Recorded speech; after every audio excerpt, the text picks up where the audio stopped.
Jigs and Bigs is proud to announce we're being supported by Old Glory Outdoors. They're a veteran-owned company that carries fishing and hunting gear. Plus, they're highly active in supporting veteran organizations and charities. Old Glory is an authorized dealer of favorite rods, FX rods, Guggen baits, X-Zone lures, Sixth Sense, and many more. There's a brick-and-mortar store located in East Brookfield, Massachusetts, but you can also order online at oldgloryoutdoors.com. They ship anywhere in the lower 48 states or order online and pick up at the store. When you order, use the promo code JIGS and Bigs and you'll save 10% off your complete order. Plus, you'll help support the show. Make sure to check out the apparel line called OGO Gear while you're there. Old Glory Outdoors believes in the slogan "Start 'em young" to keep kids away from screens and enjoying nature. They've got a full array of live bait too. Check out oldgloryoutdoors.com and use the promo code JIGS and Bigs. Save some money and gear up now.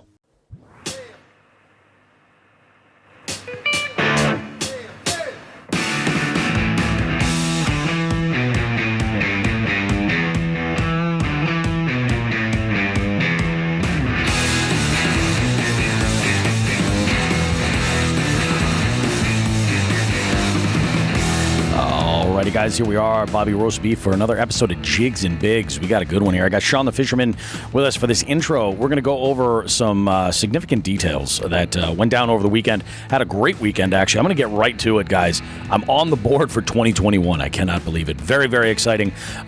Sean, myself, and Nelson had gone out to do a little bit of scouting, and we'll get into all the details once we cover all that in the intro. Anyway, guys, lots of stuff coming up. We have a brand new giveaway winner. Want to give a shout out to them. We have lots of great stuff coming up, as well as some final results of the month of February for the Chronic Trips Multi-Species Nationwide Tournament. Now, got pretty exciting there at the end, and we got a couple of new records. One of those specifically is going to blow your mind. We're very excited about it. So go ahead, get yourself something tasty to drink. Maybe enjoy yourself an adult beverage. That's if you're of age, of course. And we're going to go ahead and get right to it. We've got a great show lined up for you. Matt Thayer from Klondike Custom Creations is in the house in the beef seat for our interview segment. We've got lots to talk about. Trust me, guys. You're going to love this. We'll be back in just a bit. Don't go too far.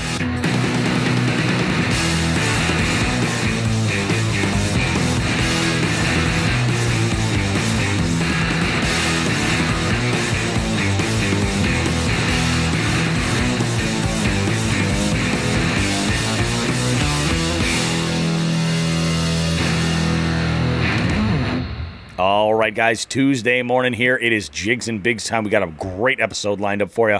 All kinds of really good stuff. We've got a lot to cover from over the weekend. I mean, there was just lots and lots happening. A lot of people buzzing about getting out on open water. I mean, we're talking like you can count it in days at this point. You know, it's starting. It is starting. So, you know, it's not going to be long. Spring fever is in full swing. Sean, how are you, my friend? Man, I'm awesome. We had a great weekend, so we'll talk about that later. But definitely, it has spilled over. We got some shit going on here. Our cup runneth over. I will. Before we dive too into it, one thing I want to mention is that yesterday we did a little recording. We went live with our jig heads, so they could jump in. And I apologize to the jig heads for that being last minute. But in next week's episode, we have a segment that we're going to have, which involves one of our former guests, Lip Gripper on Instagram, Mitch Skase, and Mitch hit us up and had wanted to have a conversation about like the mental game of fishing, like, you know, how to kind of plan and things. And you know, I thought about it with the amount of new anglers that there were in 2020 alone compared to most years. This is a great time to talk about it for those that are going to follow through and continue their adventure in the outdoors. Like, how do you break down your own worst enemy out of there, which can honestly 9 times out of 10 is your own mind. Like, how do you do that? So we have some things to kind of take in this conversation that's really great. So I think that'll be really good. But that's coming up next week. We've got, like, the month of March is insane. We've got some amazing guests coming. This week's show, we have an amazing guest. Like, it's on. They say March comes in like a lion, and they aren't kidding. This March is coming in and kicking taints crooked. It is. Yeah. I'm all about it. So let's go. Now, I know you got a list going over there, Sean. What do we got? Let's start at the top. Hit me with some funny shit. Where do you want to start here? I'm your format guy, buddy. I always got a list. I'm your guide in this insane adventure we're taking up and down the Amazon River looking for fishies or some shit. I don't know. That was off the top of my head. Whatever. I don't know. All right. Well, first off, I guess, why don't you talk to the people Yes. about the giveaway. Oh, so the giveaway. This was one hell of a giveaway. We had a lot of entries here.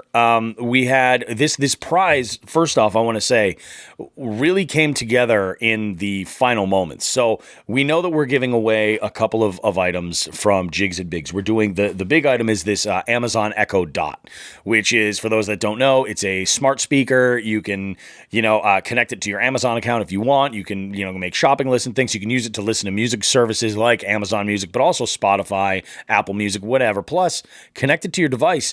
Play anything you want off your phone to it. It's really, really great.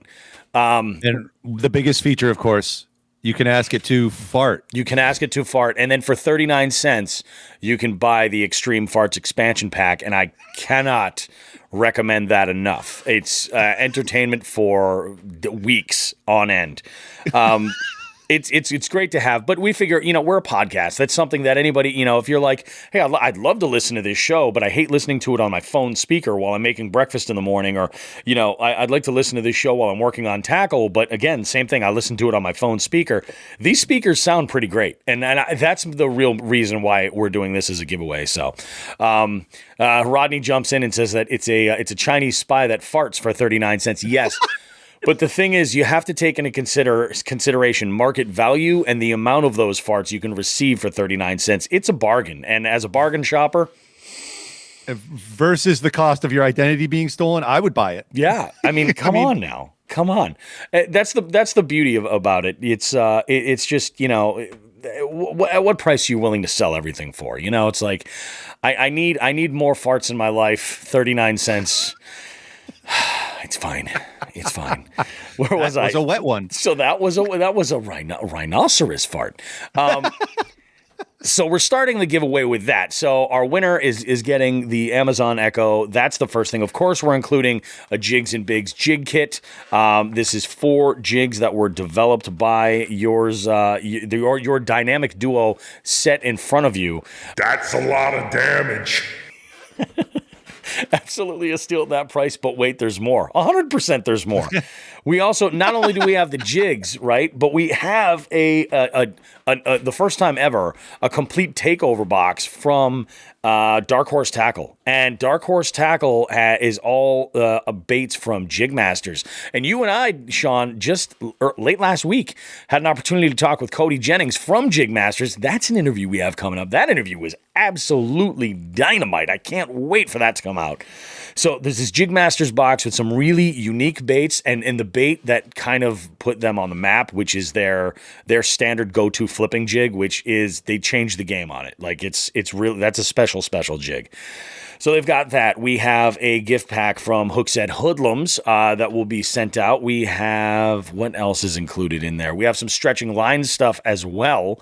We also have, this is amazing. So one of the major items that came through at the very last moment was a box from Old Glory Outdoors. Now, Old Glory Outdoors is getting into the mystery box kind of thing, and this very slick and cool looking black cardboard box with their logo on it, and it is chock full of baits and accessories that any angler would love to have in there. I know that there's some braid shears in there. I know that there's what else? Sean, you and I had gone through it. I know I saw some braid shears in there. I want to say I saw some pliers in there as well. There was, the thing that I remember the most was there was a small 6 cents crankbait that almost stayed in my truck and not in the box. Yeah. I had to be pried out of my hands. I will say this, a really nice crankbait. There's a lot of 6 cent stuff in this box. I mean, there's, Joe hooked this thing up. This is something that there's a whole lot of value here. So, we've got that. We have, so many great things that are up for grabs. So our winner was Pure Maine Fishing on Instagram. Pure Maine Fishing. We did the check to make sure that at the close of the giveaway, all the accounts were followed and everything. Sent a DM to make contact, and within seconds got a reply back. It's like, oh my God, I can't believe this! I'm so excited. And the fishing community was really great in sending congratulations. So I don't think there was was a way that Pure Maine Fishing was going to miss this because the giveaway was all over their notifications, all over that they had won. So nice job. Very, very happy to have an awesome giveaway prize.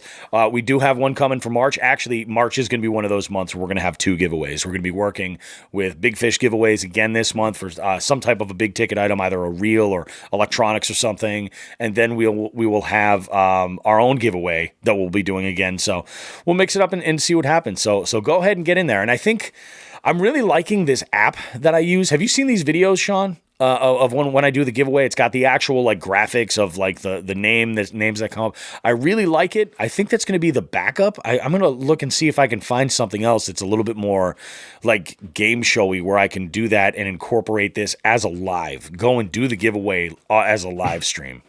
Yeah, and that's similar to an app that's used for random tournament selections if you're on multiple bodies of water. I know Ken Wood has been using one similar for years, but yours is cool looking. And maybe we'll see if we can work it out to for me to apply it because we've got a couple. It looks at least definitely 1, maybe 2. Yeah, multi-lake tournaments coming up for MAKB. So we'll talk. I do like it. It was pretty. Sweet. I'm all about that stuff. So that's cool. That covers the giveaway. It was an awesome one. Like I said, March is going to have 2. It's going to have one that we'll do, and we're going to partner again in March with big fishing giveaways. And there's always something amazing in there. So if there's something that you guys would like to see in a giveaway prize, don't be afraid to reach out and contact us and let us know. Tell us what you think. I mean, I'm all about it. What do we have next on the list there? So, we talked about last week. Mm-hmm. And then I think we've also mentioned it numerous times that we record our segments and then you do the intro afterwards. So we know what's just like writing a paper. You don't write the intro of the paper until you know what's in it. Or writing an angry email. We were talking about don't do that. When our intern Howie. Yes. We were talking about when our new intern Howie was going to start getting involved with the show a little more. Yes. It turns out he made his debut last week. So more to come from that clown. He's quite the character. Yeah. Just wanted to jump in on that. Okay, so someday we'll share a full backstory with Howie. You guys, I think it's a little bit vague right now, but yes, we are working with an intern. We'll leave you with that. We have Howie working as an intern for the show, but we want to incorporate Howie a bit more. But we'll give the full backstory when the time is right. I mean, really, we don't even know a lot about him. We hired him off the street. He was out there picking daisies. There's some background checks that have to be completed and figured out, but it's international. That's the thing. This is all international, so it takes time, folks. Hold your horses. Yes. Like people are angrily knocking at our doors. We need to know about Howie, damn it. Who was that freak? Hey, so we wound up the Chronic Trips tournament yesterday. Yeah. Today's March 1st, man. If that happened. Yeah. That happened. So I ended up doing all the computations last night. I'm going to bring them up right now because I'm woefully underprepared because I'm a piece of shit. That's what I do. February Chronic Trip standings. Oh, boy. Oh, my goodness. Let's look them up here. All right. So before I get into this, those of you folks on Instagram, and I think that went to Facebook as well, noticed that I put up the standings sheet last night somewhere between 11 and midnight. Yep. The reason for that was, well, I spoke with Bobby about this before. The program that I use for all my graphics is great for me on every aspect except for the text. And if you fuck the text up, you're screwed. You just got to go back and redo the whole thing. So I was fighting with that for a little bit, and I omitted 2 awards that were not listed. So I'll get into those when I go through, the results. So first off, competitor division. John Connon, congratulations, man. You won, and he ran away with it. He finished with 26 points. Nelson finished second with 20, and he just eked out last month's or the last Chronic Trips tournament co-winner, Nate Shagnon. Nate finished with 18. Congrats to you 3 guys. You did a knockout job. Over in the other division, really, it looked like myself and Mark Huard got onto the ice, and it looks like Mark got out a lot more than I did. He beat me 20-6. That was an ass whooping. My taint has been kicked crooked. And all I got to say is I'll be back for April. That's it. That's all I can do. So congrats to Mark. Nice job, Mark. Yep. As usual, Mark always brings his A game to these things. So why don't I talk about the week's fish? So the final week, the 2 longest fish. Nelson put in an 18-inch pickerel.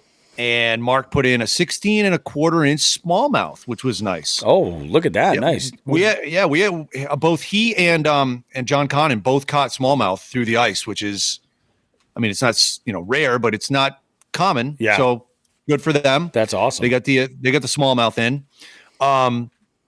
So now we can look at what were the longest fish of the tournament. So the longest fish, we didn't have any saltwater entries. Obviously, I mean it's rough. Nobody's out there fishing in the salt. It's brutal. But John put in a 23.5-inch chain pickerel. That was week 3's longest fish. And Mark actually tied himself. He had 2 fish at 18.5. He had a largemouth and a chain pickerel. So nice. Congrats to them. There was a record beat. John set the perch record, which makes sense. They'll bite anything through the ice. So John, we have a new perch record, which is 13.75.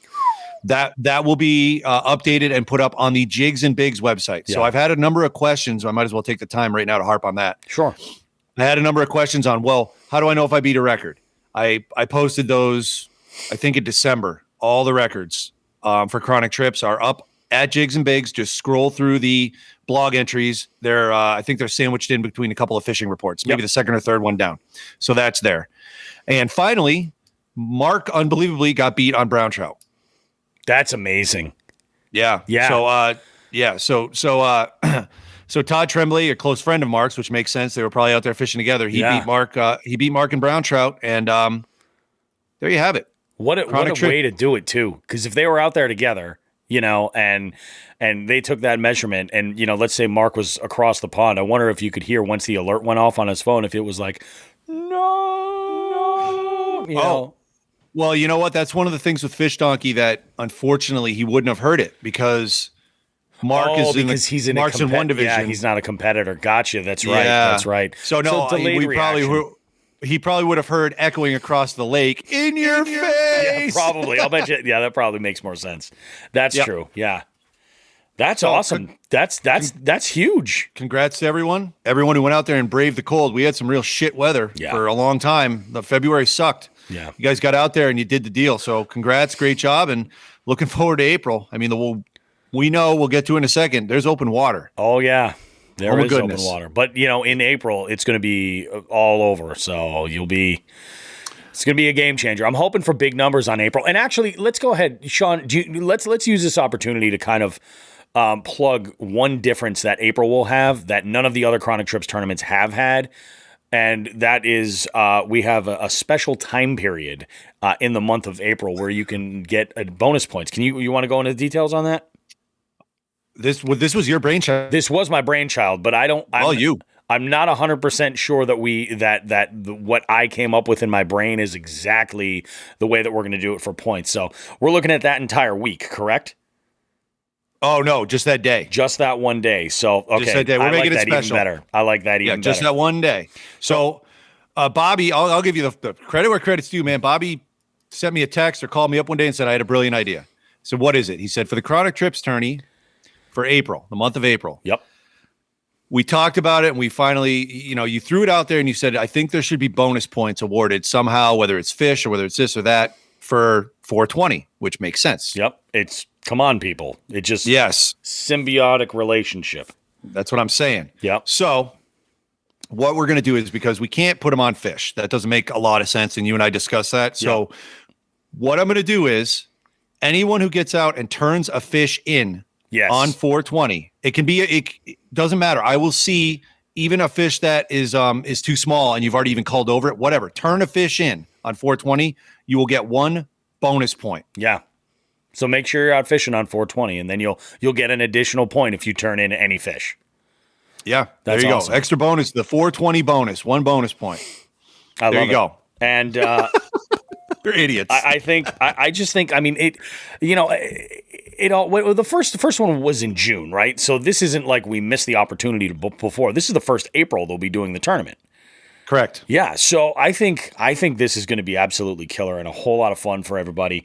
And I mean, let's be honest, this should be a record month for people to be jumping in on this tournament. I get it, especially with ice, because I never realized before we did this podcast how few anglers transition over to ice fishing in the colder months up in the Northeast. I always sort of kind of just assumed it was, oh yeah, everybody ice fishes, but there's really not everybody does, and certainly not everybody does with the level of dedication as some of the people who really, really like live for this. Like we learned, like talking to Todd Grubbs on our last live stream, like that. Like he's a guy who fishes as much ice fishing as he does when it's open water. So it's just one of those things where it's like it's not necessarily for everybody. But I'm expecting April. At this point, I'm thinking we're going to have just record numbers of people entering. So if you're interested in entering, download that Fish Donkey app and just search Chronic Trips. And it's going to be a good month to do it. It's going to be a whole lot of fun. And like I said, you have one day that month that you have an opportunity to pick up a bonus point for just entering in any fish.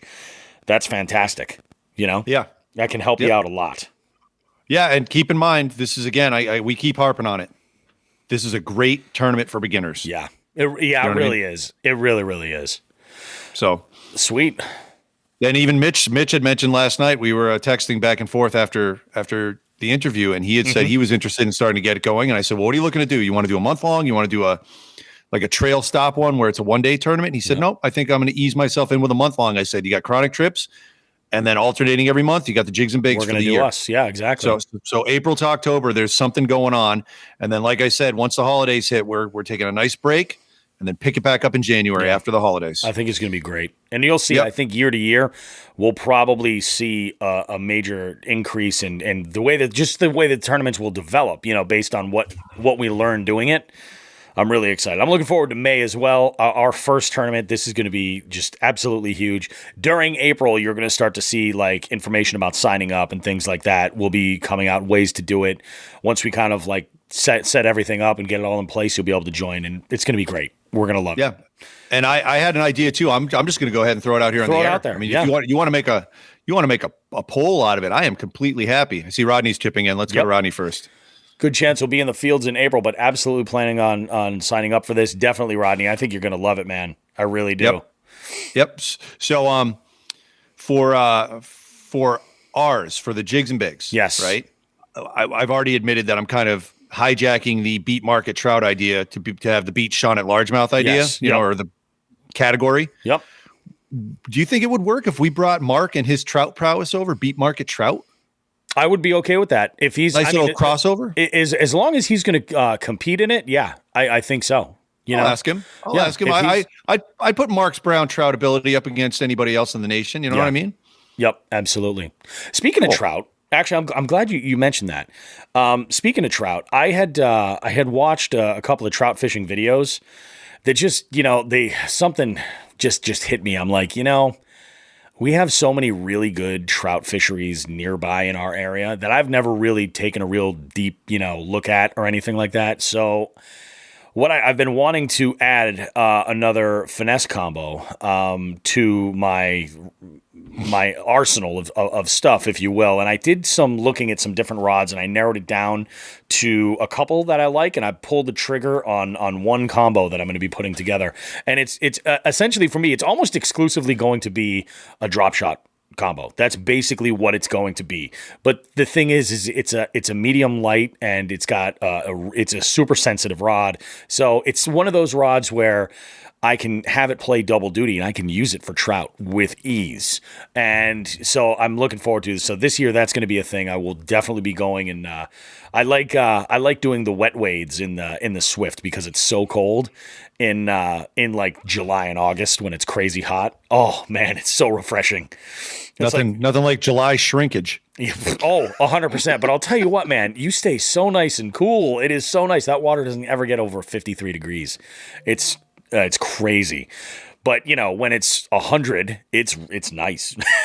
It's really nice. So, that's something I plan on definitely make happen. And I was like, I think this is it, because that's what I wanted to do. I wanted to get a spinning combo together that was exclusively, that's just where I was going to tie on a drop shot and leave it. And that's basically what that'll be used for. But I'm like, I can 100% use this to trout fish and put it through its paces. So, we'll have a good time with that. Cheese whiz. You got to put some cheese, drop shot, some cheese whiz. I'll try it. Oh, I wonder if I could make some cheese whiz molded worms, like drop shot worms, like little minnows or something. We know a guy. Yeah. That might be the thing. Cheese whiz. In Cheese that whiz. cold water, it's not going to start breaking apart either. It'll stay nice. That's how I never went fishing for trout in my life. And then a buddy of mine, Dave Barabani, Dave, if you're listening, thank you for teaching me this lesson. I mean, we definitely ate as much as a trout did that day, but it was like, oh, a little, one for the trout, one for me, two By for the me. way, I have to thank you, my friend, Why? for the recommendation of that ghost pepper aioli. Oh, yeah. Oh my God. Was it good? Was it super hot? It's pretty hot. It's pretty hot. It's not Good. like Da Bomb or anything, but it is pretty freaking hot. And it's good. Like it's pretty hot. It's enjoyable. Probably too much for me, right? I'll tell you what, it kicks down the door, but then it's like, hi, like it's kind of like that because I feel like, at least what I've been told is that capsaicin in peppers is fat soluble. So that's why drinking milk and dairy and things like that will help ease it, is because of the fat content. But once you add like hot chilies to something like an aioli that's chock full of fat, it really sort of like tempers it down a few clicks. So while you get it right away and you're just like, whoa, it's not like I've eaten fresh ghost chilies. This is nothing like that. Oh, okay. But So yeah, what'd you put it on? How'd you eat it? I was actually using it as an accoutrement for some pizza crust the other day. I'm just Why like, you gotta I be so gotta try fancy? this. Why you gotta be so fancy? I gotta try this. Let's give it a go. I'll tell you what, I would use this on as any kind of a sandwich spread. Like 100%. Yeah. In fact, I'll bet you on like a good like roast beef sandwich or, I mean, I could go deep into the dark depths of deli experience with Captain Cold Cuts over here, but I'll spare you all. So is accoutrement yuppie for dipping sauce? Kind of. Okay. I don't even know if I would say yuppie as much as it is just stupid. Well, I'm glad you enjoyed it, man. I've been eyeballing that thing for probably a couple months, and I'm like, you know what? That's going to tear me inside out, and I don't want that. I'll tell you, it's way hotter than any of those chips that we had over the weekend. Oh, all right, I'm good. Way hotter, yeah. But the bacon habanero ones, those are good chips. Those are great chips. That's about my limit for chips. Yeah. Yeah. And I think it comes in really bold, but I will tell anybody, like, if somebody's, if ever anybody says, you got to try this, it's crazy hot. And it's like any type of a fat-based sort of sauce, like an aioli or something like that. Trust me, it's only going to be so bad before it starts to mellow. All right. Yeah, it'll help. Maybe I'll get stupid one day when I'm feeling particularly strong in the stomach and intestines. Yeah. Use Da Bomb for Visine. I've been there. It happens. Yeah. So, I have a couple things left that I think would be best served if we wound them in to our main event of the day here. Okay, I like that. We can definitely do that. I think it's incredibly important because honestly, this weekend was a giant new experience, a set of new experiences for you because this is stuff that Nelson came along with us. Yep. And this is something that he and I have done for years. We fished open water cold in February in Massachusetts, out by the coast. We went out to Cape Cod. You got the fucking magical mystery tour because I didn't grow up on my whole summer there. We spent our summer vacations on the Cape growing up. For you, this is a lot of memories and trip down memory lane and Yep. And now mixed in making new memories with, it was 1 second. Hey, we, when we were in our 20s, we partied at this place right here in this town. And then you drive 2 minutes down the road and I'm like, yeah, I yanked a 21 incher out of here or something. It was crazy. But this whole experience that we did, I'm going to just briefly give a synopsis and I want you to just fucking run with it because this was all new to you. And I think everybody who is out there that's trying something so radically new would benefit from hearing you talk about this. So we went out to Cape Cod. The plan was we were going to pond hop. We didn't bring any kayaks. It was just me, you, Nelson, one tackle box each. We brought extra changes of clothes. We were ready for the cold. It was raining. It was windy. I did not have a lot of high hopes except for 1 or 2 ponds. Yeah. And one of them paid off. Yeah. And then the plan after the fishing was to go to Max of Chatham, which is a seafood restaurant that has a market attached to it. So the seafood is super fresh. Yep. And it's become a real favorite of mine over the past 2 years. And now every time I go, man, it's gotta just happen. game on. Yeah, it's just what we figure Max in, like the end of the day is a Max stop. That didn't go exactly to plan, but what time did I pick you up? 7 a.m. We got home at almost midnight. We got home at about 11. Yeah. It was crazy. Yeah. Hit it. It was a long Hit it day. hard. So, I'll jump in and say this. So this experience was out of this world for a number of things. First off, after talking with Sean, he said right away, he's like, you're going to need muck boots for this. And I will tell you this much. Yeah, I've never used muck boots while bank fishing. I don't think from here forward I will ever not use them. It is a huge, huge advantage as far as, normally when I'm bank fishing, I'm wearing just whatever I don't mind ruining. Or in the summer, what I'll do is I'll use, like, I buy these water shoes from Hook, and they work great. I can get them wet. It's no worries. That's what they're for. These muck boots were awesome. Like, I could go, like, just over my ankle deep standing in the water, getting access to things I wasn't able to. And some of these ponds that we went to, the water level was really, really low. So the ground was very, very soft. And these were, I think, paramount in making it doable, at least for myself.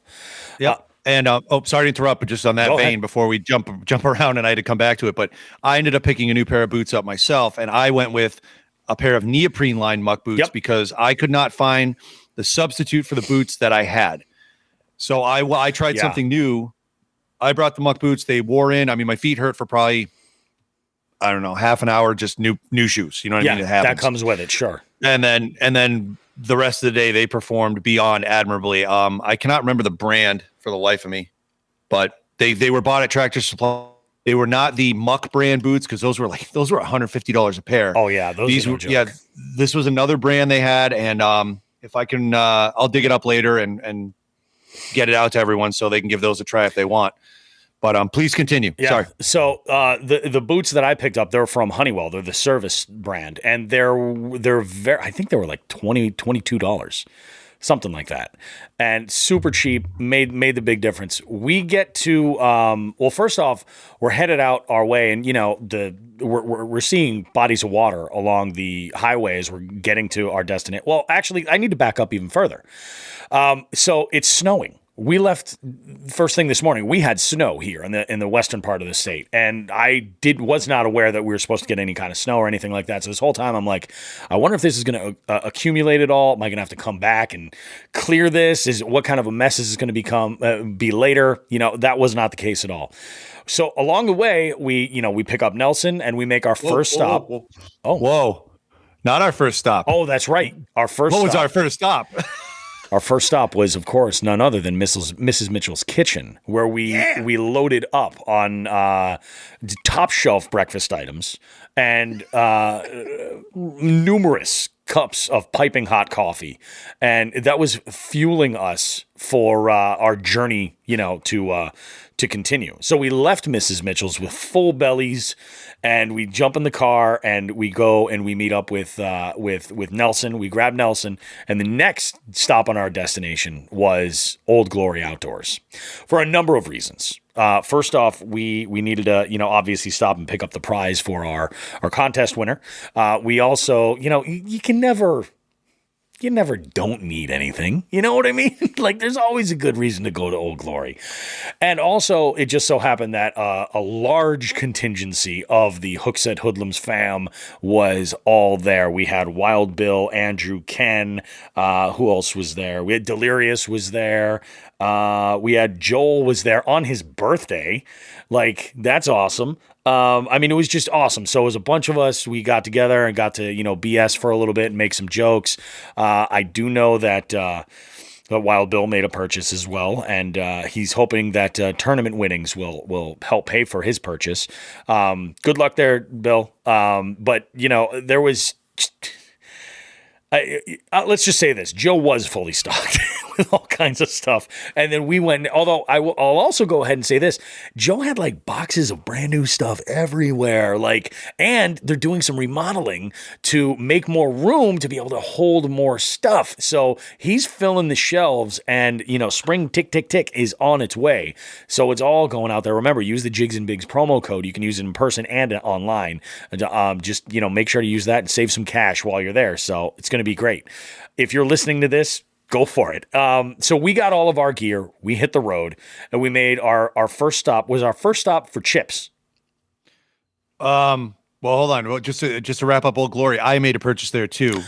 That's so right. we had a stop later in the day that you, I, and Nelson we fucked up because I bought at Old Glory a gift card for Gerard Elias, who, of course, if anyone has been listening since December, saved my pants. He was the pants wrangler. Yeah. He was the pants. He saved my pants, saved me some money on my pants because I left my pants inadvertently on a beach at Cape Cod, which sounds like a horrible spring break story, but it is not. I was fishing and they fell out of the truck. Isn't that the opening of Jaws? Yes. So that was me swimming. I was wasted. So Gerard saved my pants. I got him a nice thank you gift card. And then I said to Bobby, because I am a hippie, and I said to Nelson, because I am a hippie, when we stop at a grocery store, because I had to pick up groceries for, this sounds weird. I had to go to Cape Cod to pick up groceries. Yep. But I did. I said, while we're there, remind me to get a thank you card. We all forgot. So, because we're idiots. So I also picked up a chatterbait. I had one chatterbait I wanted to use that day in a particular color, and mine was rusted out, which, of course, Nelson yelled at me for because that's what he does. Yep. So then we left Old Glory, and we did. Where did we stop to get chips? The first stop, there was I thought it was a Cumbies, but it wasn't. It wasn't a Cumberland's. It was No. We stopped somewhere near Foxborough, wasn't it? I don't remember. We stopped somewhere and got chips. Yeah, needed to. Which I think was that your first time with those. Oh, you know where we stopped? We stopped down in Rochester, or Exit 3. Okay. It used to be Exit 3. Yeah. Whatever the number is Exit now. 3, yeah. Formerly Exit 3. We stopped down there because I knew there was a gas station. We all had to use the facilities. Yep. And they had the late. Let's put a plug in for this. Let's do this. They had the late July brand chips, corn chips, bacon habanero flavor, which we were looking. Nelson and I are usually good about the jalapeno flavor. That's kind of the go-to. But when you have the bacon habanero, you don't turn that away. No. So we hit that hard. It's truly a gift horse. What'd you think of those? I thought they were great. They were great. In fact, I think that ghost pepper aioli would make a nice little dipper for them. All you. All me. So go ahead. Let's talk. We're leaving off here. We're about what? We're about 2 exits away from Cape Cod. And what happened then? Well, I had a major interrupt that kind of clouded a lot of that stuff, and we'll get to that later. But catch me up to speed. What am I missing after that stop? We went to Cape Cod. I just said continue. Okay, yeah. All right, I'm thinking I'm missing something else. It's Monday morning, dude. We're fucked. What happened? I have to tell you, what's interesting is Sean is navigating this area like it's the back of his hand. Pointing out different spots where, he's fished and what certain conditions are, pointing out different, this is where the herring run is here and such. This man knows this area. He's been here before, both recreationally, just to, vacation and stuff. But also he's fished this area for quite a bit. And one thing that I noticed immediately, and it's again, just because I'm a lifelong card carrying masshole, is that traffic was really light and there's no tourists. This is the time where if you're going to fish these bottles of water and go for it. Jerry's he says, what was the closest open water? We didn't stop. There's a lake in Rochester that I fished numerous times, and we brought up on the show that it's actually a tournament lake Snippatuit. Yep. We did not go as far as Snippatuit. I thought about it, and I don't know. You can see stuff on 495 when you get south enough. I think we were seeing stuff on or around Exit 5 that was opened up. Yeah, There's cranberry bogs and stuff. We were seeing all that stuff opened up. Obviously the south side of the lakes still had some ice on it, but for the most part, everything was wide open. That was pretty common to see at least one little pocket in that corner where you still had some ice. But Water temps were like mid to upper 30s, maybe, in some of the warmest spots, something like that. I mean, it's cold. It is definitely cold, but so it's happening. So we stop off at our first spot. We pull off and in this one area, I got briefed on the crossing the road scenario here and how much of a rush and dangerous it can be because of the assumed speed limit and the actual speed limit and the discrepancy between the two. But we made it across with no problem. Fished over there along a pretty good substantial side of the bank. Nothing was really necessarily biting, but the water where we were was really, really low, really shallow. Yeah. And we decided to move on quickly from there. We had tried various other spots here and there, kind of popped in, and the whole time it is dumping buckets of water. I think that first spot was the hardest rain of the day. We got back into the truck and we were like, what the fuck what are we thinking? It was cold too. It hadn't warmed up. So. There was one other spot that was dumping pretty good, but at that point it was in waves, like it wasn't constant. But we got absolutely soaked. But it was worth it. I mean, when you plan for that kind of a thing and you're out there with the right sort of rain gear and you're in a good position. And like I said, I had a rain jacket on with a flannel underneath, and the air temperature was about 43 or 45. Around where we were, it wasn't that bad, but by keeping myself dry, I was totally comfortable. Like, it was great. So we tried a couple of other different ponds here and there. There was this one very interesting spot where we had salt water behind us, and we had what were some pretty treacherous conditions as far as what was under the water for cover in front of us. We fished over there for a little bit. I did throw around a chatterbait for a good chunk of the time. Then I switched over to a swinging football head jig with a Z-Man fluke, real natural presentation, and left that on. And then on my other combo I had a Ned rig, and I was using that with a creature bait for a little while. And I have to say, I really love those Harmony EWG Ned heads. They're fantastic. Like, fear no cover at all. It's so nice. They're great. It's just like we've talked about, their durability is really on the low end. That's a big question. I like them. You and I are working on alternatives to that right now, but unfortunately, this is what we're stuck with for the time being. And you'll like them until you break one, and then you'll be like, "What the fuck did I just pay for?" Yeah, exactly. I mean, I don't expect these things to last forever, but it's just one of those things. So that was fantastic. We're using gearing up and everything, and we go from this other. Should we tell the story about? Well, I'm gonna show a picture right now on my phone of what I'm working on here. There were some photos that were taken on the way to our next stop. Well, actually, before that stop, I think that's when we had met up with Gerard to pick up your pants, right? So we had met up with Gerard. We had some map issues as far as getting our address, where it needed to be. So we had some confusion there, but it all worked out. Mission accomplished. And then after that, as we were en route to our next body of water to go and hit, which is where things got really exciting, we took a photo. Of us being juvenile. Of us being totally juvenile. And I'm in the process of right now trying to turn that into some kind of a post-psychedelic gangster rap album cover. That's sort of what I'm trying to create here.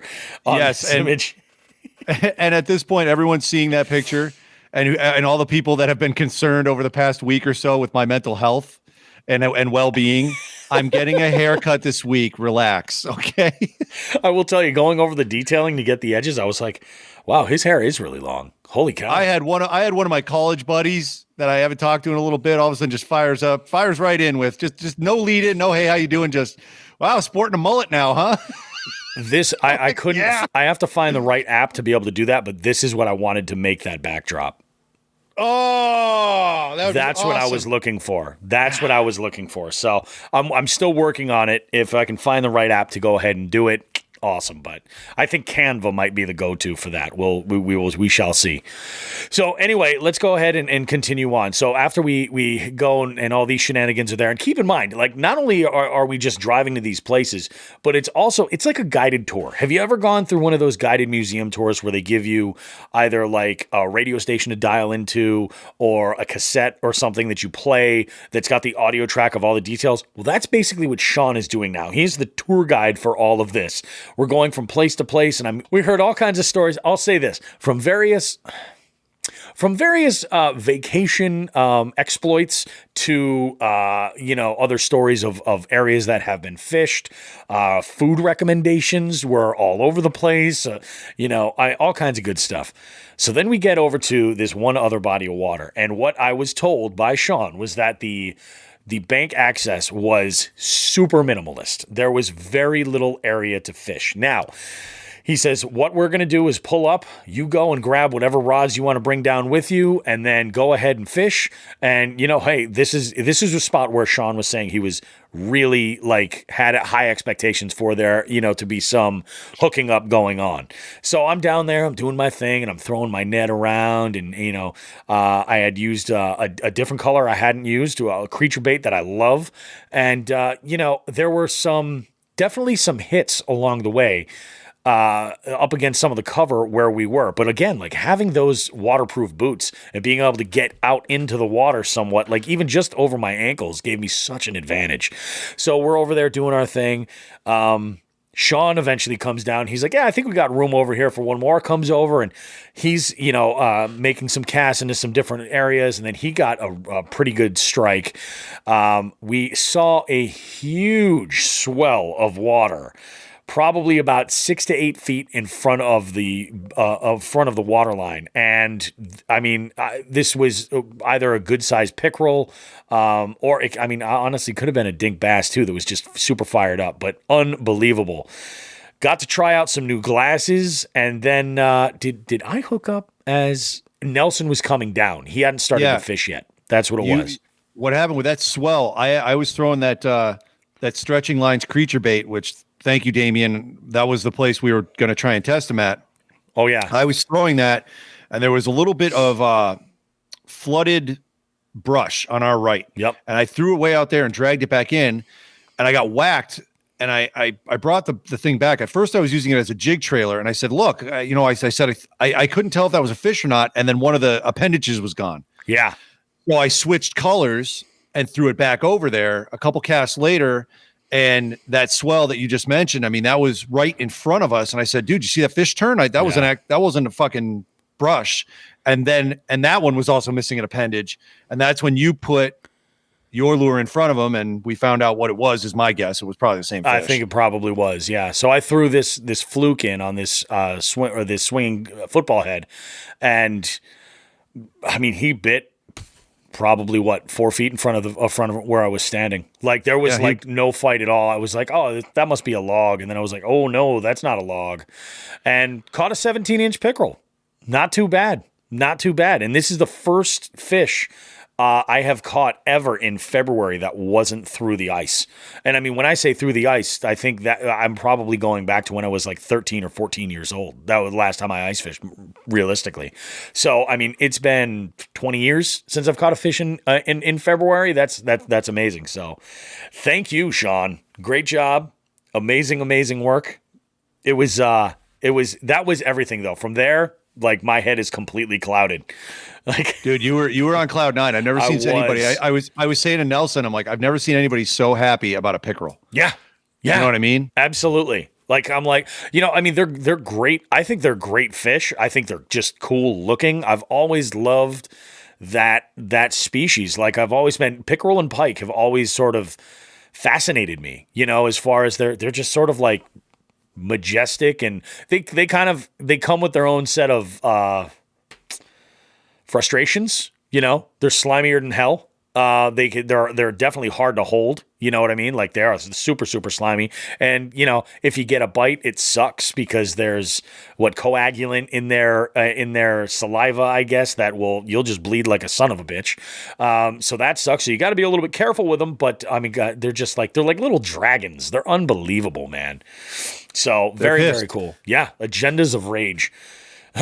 But I'm actually looking up right now. So you keep talking because things did take a turn. I'm actually looking up some information. I thought about it while we were out there and never verified it. Yep. So please continue on with our day because then some shit hit the fan. I was very upset. So this was actually the down point of the fucking day. Yeah. So we left that spot after a little while. Like the rain had kind of picked up. We packed all of our gear up, and I think at this point, like just being out that much, we were starting to feel the cold more than ever. Like the sun was definitely starting to, it wasn't bright sunny skies at all, but now it was getting close to like when the sun was setting. And we went, and I think from there, we hit one more body of water. We stopped and looked at a couple that were there. One of them was too difficult to fish. That was look, Andy jumps in here and he says, I use them to slap people. Meaning, yes, he does. He does. That is a true statement. It is. He's not lying. So we went to a couple other bodies of water, and the bank access either had wind coming right, at our face, or it was just, too congested as far as trees for us to be able to get some bank access. So we go over to this one other body of water. We fish there for a little bit, but at this point, between the rain and just the cold starting to kind of like really kind of take its toll, we decided we were going to go ahead and call it a day. Then we visited one other body of water where we got to see the herring run up close, really, and kind of check out the mechanics of how all this works, which kind of blows my mind, how these systems are in place to be able to manage these populations of fish and their access to different bodies of water.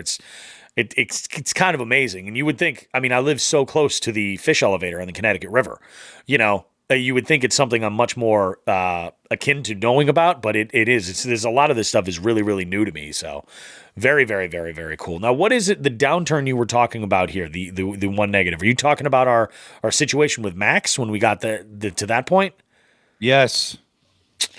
Still have not figured out why they were closed. I don't think we'll ever figure out why it was that they were closed, but we meant to go to Max to go and get some fresh Cape Cod seafood. And we, looked online to get the hours and directions and everything said that they were open.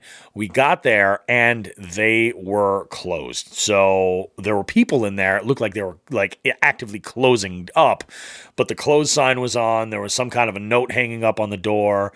Very, very disappointing. So it was, from that point on, at this point, like it was a mix of emotions for me, but I know for Sean, it was a big letdown. It was definitely a smart move for you to get your scallops at the other market that we were at that point. Because if you were counting on Max, like I was kind of counting on Max. I was like, yeah, I'll just get them when we're there. That's perfect. So, c'est la vie. Yeah.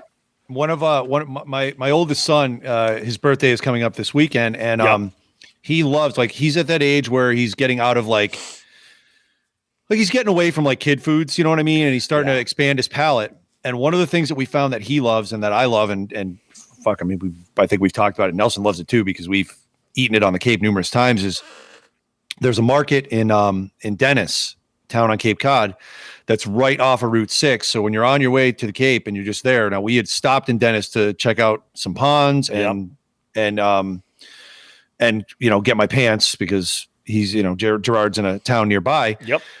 We stopped at the market and we loaded up on risotto. They have a certain kind of risotto in a box, and all you foodies, please don't crucify me. I do have regular risotto that I can make at home, but my son likes the box stuff. We're getting there. People, we're getting there. We're getting there, yeah. So we make this bed of Parmesan risotto, and then I put fresh scallops on it. And I mean, the scallops that come out, they're locally caught. They are fresh. So all I do is just thin layer of olive oil on the pan, and then some salt and pepper. Just keep it so simple. Get those bastards cooked up, throw them right on top of the risotto, and it's game on. Yeah. And then you're sleeping like an hour. It's like Thanksgiving. You're out. So I ended up getting a couple pounds of the scallops because he wanted that for his birthday for the dinner. easy enough. Oh, yeah. And that's where we forgot to get the thank you card. What else did we get there? We got a couple more bags of chips, I think, didn't we? We definitely chipped up. We chipped up.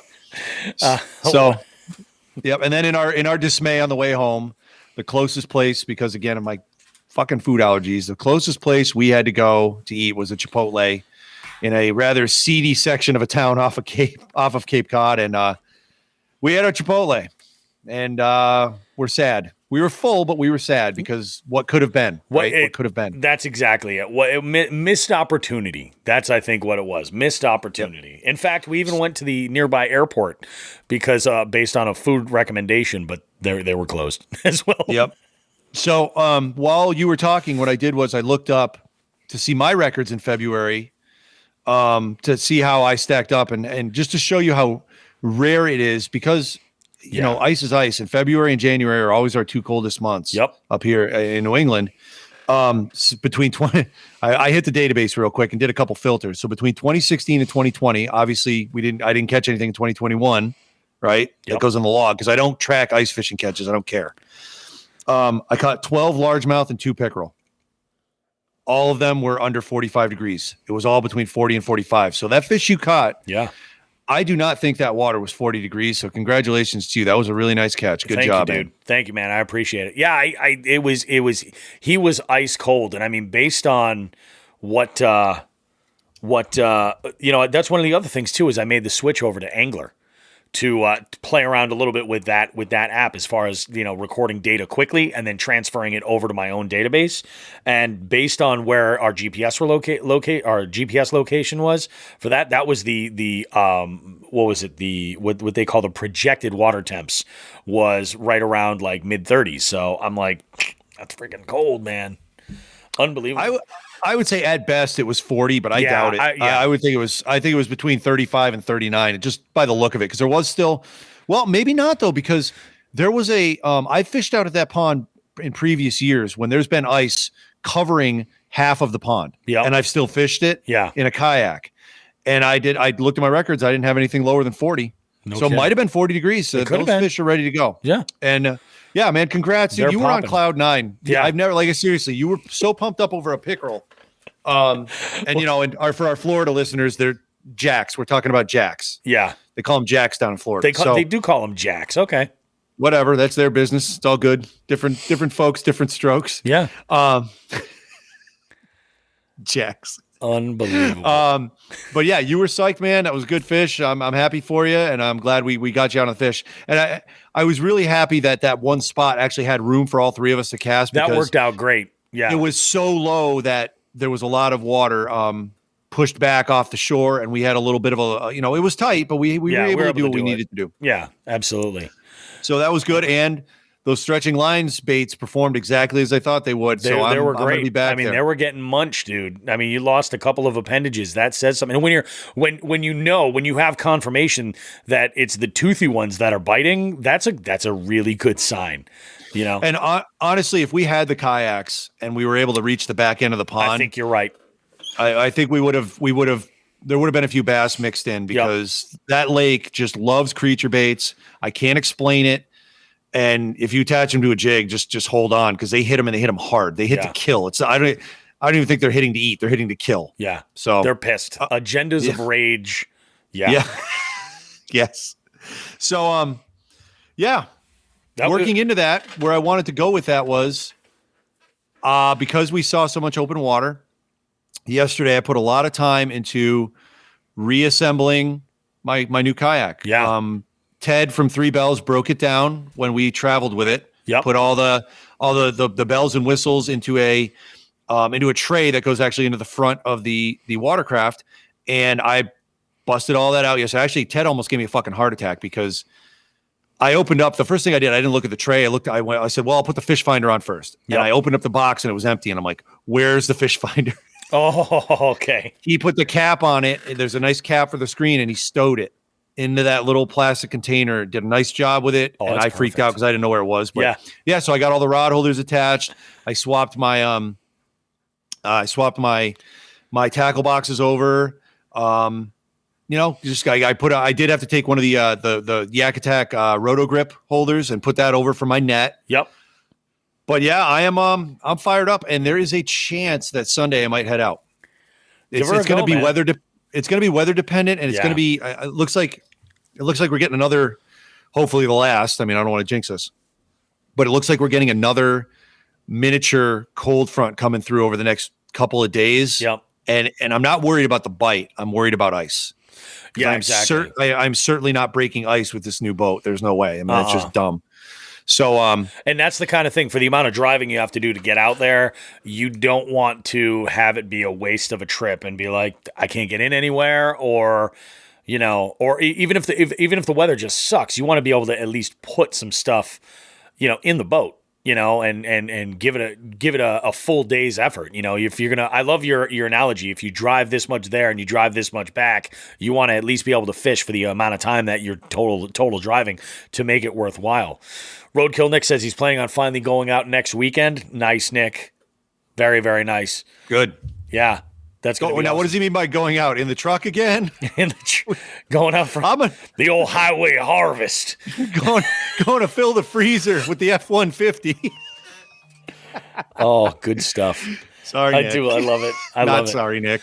Do us a favor. If you guys are getting out and doing some fishing, right, and you get on some fish that may, that surprised you, if you're getting out there early, or you just having to really grind for it, please tag us in the comments. If there's a story about a catch, tag us in your post or share those images and send them to us.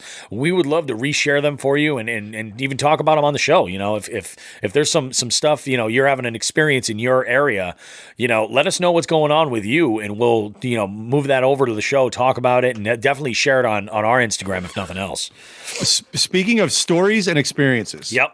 I think I just want to touch base on this, and this is all I got for the intro here. Cool. I want to touch base on our little live stream we did the other night. That was ad nauseum. You know what I mean? Yeah.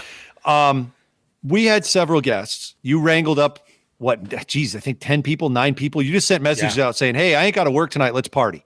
It got to the point where I was really afraid that I had sent out more invites than what than StreamYard could handle as far as putting us on screen. But I think I hit just the right amount for the amount of people that actually were able and available to jump in and go for it. But it was amazing. It was so much fun. So where I was going with stories and experiences is we learned a lot about Cody from Maryland, and yes. Cody stole that show. Aside from the stories he was telling, his internet issues, yes. Right? So you guys out there listening are going to be hearing a lot more from Cody. We are working with him on hearing some of his stories in the vein of Sean the Fisherman stories, which, as you know, I still pop one up every now and again, but they're more refreshed. Somebody's refreshed my memory. Yeah, it's like an anecdote to a conversation that we're already having. Yeah, well, maybe that segment might be coming back in another form. I think it should.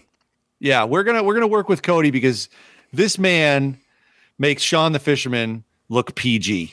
He's a wealth of entertaining tales. Yeah, and the best analogy for this, I'm going to go off on another real quick item. Oh, before I kill that, so that impromptu streaming session is still available on our YouTube and Facebook, correct? Yes, it is. It's about 2 hours and 15 minutes long, but yeah, it's still there. 2 hours and 15 minutes of fucking insanity. Yeah. We just went all over the place. The conversation went to the deepest, darkest depths of Cody's waders, and I mean that. Yeah. Go ahead and listen to it. Oh, that's right. Roadkill Nick knows. Then the Beavers love him. The Beavers love him. And he loves the Beavers. In fact, while we were at Old Glory over the weekend, there were some additional stories shared after the fact that I will have Cody on soon. And actually, we're planning on, I think, recording on Wednesday now. And I'll have him on probably in the next month or so that he'll show up on the show. But when we do, I have a couple of things. One of them involves Canadian geese that we need to have a conversation about, because I don't think that was on the live stream at all. He sent that in via text during the live stream. It was during the live stream. Okay, because we got some information, some follow-up from Wild Bill about this. And Cody, the Hookset fam loves you, buddy. Yeah. It's true, man. This is going to be good. So we're in works The with him, hoodlums and love ya. we'll be messaging him a little more about getting some of that information that he has in his head out on the air. Yeah. The other thing that I do want to talk about real quick was I was very privileged to be on the Hookset Hoodlums Fishing for Answers show on YouTube. And it was highly entertaining. Oh my God. Thank you. It was so good. Yeah. So one of the questions that they asked was, what does fishing mean to me? And I kind of took that in it initially went in a dark direction, but I think it really came out. So for you guys who have been listening to the show, I think everyone, I don't hide it. I quit drinking a long time ago. Yep. And I needed to. I was out of control with the drinking. And one of the things that helped me stay sober for so long was that I threw myself with my spare time, and the old idle hand saying, I threw myself into fishing, and this is where my database started, and I started paying attention to that instead of paying attention to who's going where and where I can get my next Sam Adams from. Exactly. So the other part of that was my wife was to say she was supportive is an understatement. Yeah. She dealt with me while I was going through the end of my drinking, and then as I turned it around, she's been my backbone. Yeah. You know what I mean? So I let her listen to the segment that I talked about with Hookset Hoodlums. Yeah. But one thing I didn't say is one of the things when I talk about the way things were is I tend to joke a lot about it. For sure. All right. And that is definitely my way of dealing with it, because there's a lot of times, man, I think sometimes if I'm driving by myself and I think of some memory of some shattered memory from a late night or whatever, man, I'll shake my head and try to shake it off and be like, I lucked out. There could have been so many things that could have went wrong with any number of these little misadventures I had when I was drinking. Yeah. Right. And when a couple of years ago, I think it was 2018 or 2019 at Christmas, one of my younger cousins was telling me this story or something about drinking, or we were talking about it, and I had been sober for at least 10 years at that point. Yep. And he told that story, and I said, oh yeah? And I told him 3 drinking stories. And with every one, his eyes got a little wider. And when he was done, he said something that is so funny that I will never forget. He said, your drinking stories make mine look like Pixar movies. Yeah. And you heard a couple of them on the way down there, to Cape Cod, because we partied at Cape Cod. And it's I don't know where else to go with that. My wife, like I said, my wife's great. She is beyond put up with it before it ended, and I'm so happy to have her in my life. But on top of that, she's only around me, or we're only around each other for so long during the day. I have a lot of time to do shit with my hands, so fishing took that over. Fishing takes it over. Yes. Exactly. So if you guys listen to that, yes, it does get dark. It comes out of it because I say that. So what does fishing mean to me? Fishing means my sobriety, straight up. Yep. Straight up. I'm sober, and I'm probably still here talking to you this day right now because I threw myself into fishing, and as we talk, and Bobby, you saw it this weekend. Those of you guys who fish with me, I try to stay a little tight-lipped because I do compete, but I hope that some of the information I have in my head, like the broad stuff, like the keeping a database and doing this and doing that, I've thrown out a million tips over our year of doing this. I hope everyone benefits from it, but I'm just not going to be as straightforward. Like, hey, take this color lure, this hook, this, that, and then throw it at this place at this time of year. I can't do that. Yeah. But I can give broad things that'll help you refine your techniques. Yeah. So definitely. That's all I wanted to say. Yeah. No. We got a couple of comments coming. Jerry had mentioned here a couple of things that he's going down east next week, and he's saying that they're going to be lucky to see open water up the shears by mid-April. Is that really is that late up there, huh? Well, I suppose they are up in the mountains. I guess it does make sense. So like I said, we have obviously we're one of the smaller states in the nation, right? Yep. So if you play your cards right, right, even just fishing weekends, if you play your cards right, you can get out there on the Cape and you can have pre-spawn going through the whole state from March to almost May. Yeah, that's true. But a lot of people don't like to travel. There's a lot of people say, that's exactly it. A lot of people, they don't want to get, and I've learned that interviewing guests where I ask, have you ever traveled with the intention for fishing? Like you've traveled to fish. And a lot of people are like, oh yeah, I've driven 2 or 3 hours to get here. And I'm thinking that's not really what I'm asking. Like, have you gotten on a plane? and flown to another part of the country where you're not familiar with anything, and the weather is a different animal. The species could be a different animal, things like that. So what I'm realizing is that, a lot of people, they really like, if they travel a few hours to fish, it's more of a big deal, where they're not like...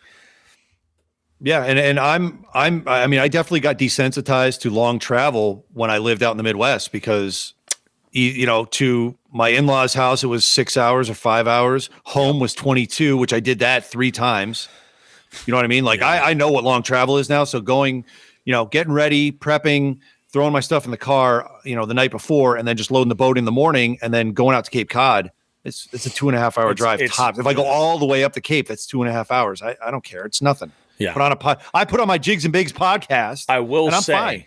that if you're going to do that kind of a trip, like that 2.5 hours, something like that, you really want to make sure that, it's worth doing, and prepare, do your homework and get it all together. And of course, listen to your Jigs and Bigs podcast. Jerry jumps in and says there were 16 inches of ice yesterday. He caught 14 pickerel and 2 bass. Hey, nobody likes to show off, Jerry. Nobody likes to show off, bud.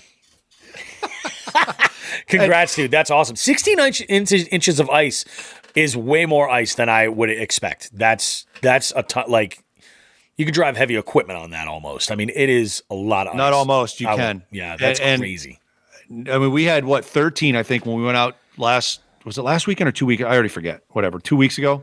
Week and a half? I don't know. When John and I met Nelson up in the Berkshires, that was... But the small pond we were at had 13 inches plus another 13 of slush and shit on top of it. It was awful. That's what led to the new boot buy. Yeah.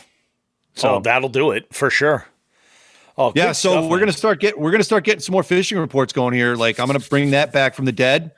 Well, I'm going to be on the water starting probably next weekend. Let me ask you guys, not during the week. What would you feel? Would you prefer the fishing reports stay in the blog format on the website, or would you rather have them be an audio portion that we could attach to the show for the Western Mass fishing report? So that could, just be tied right into the show. One of those things. In fact, if that were to be something that would be done, it would be in the show, and then we could also post a segment of audio right in the blog. So if you missed it, you could go right to it in the blog and listen to it there. But would you guys rather have it in a print form or audio? Nick jumps in. He says audio right away. Go ahead and put that as an Instagram poll later, and I'm going to vote for audio because my big time consumer on that. That's which I the think big one. I've told you is my typing. I hunt and peck. I never took a typing class, which I regret. So that's my time consumer is the typing. So I would prefer to do it in audio because I can take a couple notes and then just let it rip. Yeah, bullshit off it. It's all good. We can dress it up. We'll give it a nice fancy open and. Something that paints the image of birch trees in the background. You know what I mean? Something like that. No, we don't want to paint any birch trees because there's only one paint color in the palette. That's true. Brown. Yeah. So that's something. I'll throw that up on the old Instagram today. We'll figure that out. I love it, man. This is great. This turned out to be a really great episode. So we haven't even gotten to our interview yet. You guys don't even know. Our interview segment is amazing this week. We've got Matt Thayer. He's the owner of Klondike Custom Creations. What do they do? Well, so Matt is a woodworker by trade. He does all sorts of stuff, but part of that is making wooden topwater baits, and these are amazing. He's really into some classic designs too, like hula popper styles, or what were some of the other ones? Jitterbug styles, things like this that he's really into. Check out his page, and you're gonna love it. We have a great conversation. He's a New England guy. He's a Rhode Islander. Really, and in fact, the artwork. I sent him the artwork for this episode a little early so he could post it. If you guys want to take a look at that, go and visit his Instagram, Klondike Custom Creations. And check that out there, but you'll see it when this runs. But he's got a monster that he caught on one of his baits that he sent over to us, and the artwork for the episode looks great. Very, very excited.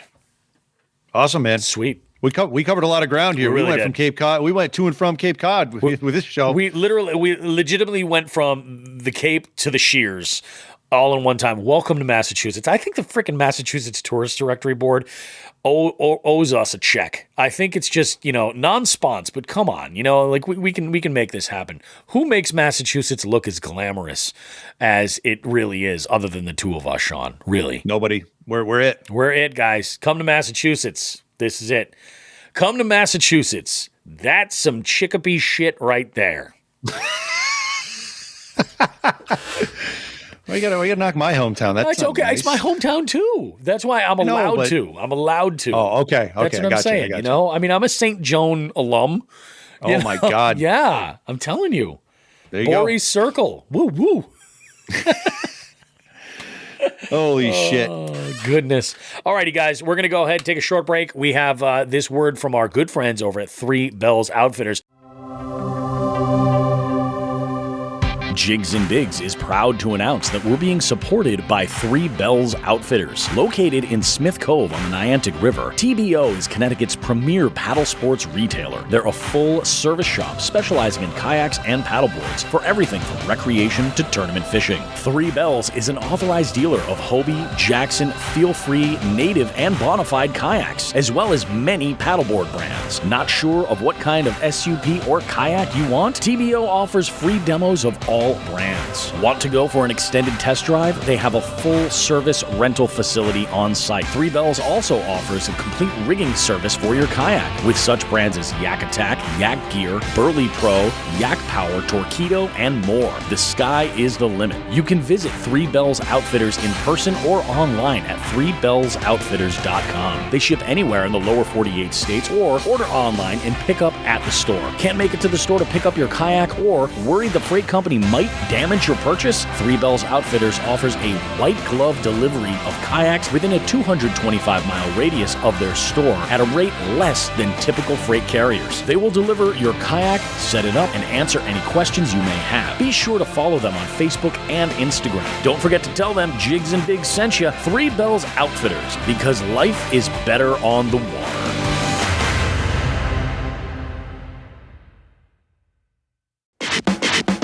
All right, everybody, it's interview segment time right here in the beef seat. This week, I've got Matt Thayer. Matt Thayer is a New England guy. He's a bait maker. He owns, is it Klondike Custom Baits? We've been having a lot of bait makers jumping in here and lately in the last couple of weeks anyway, which is great because that's kind of a direction I would like to see things go.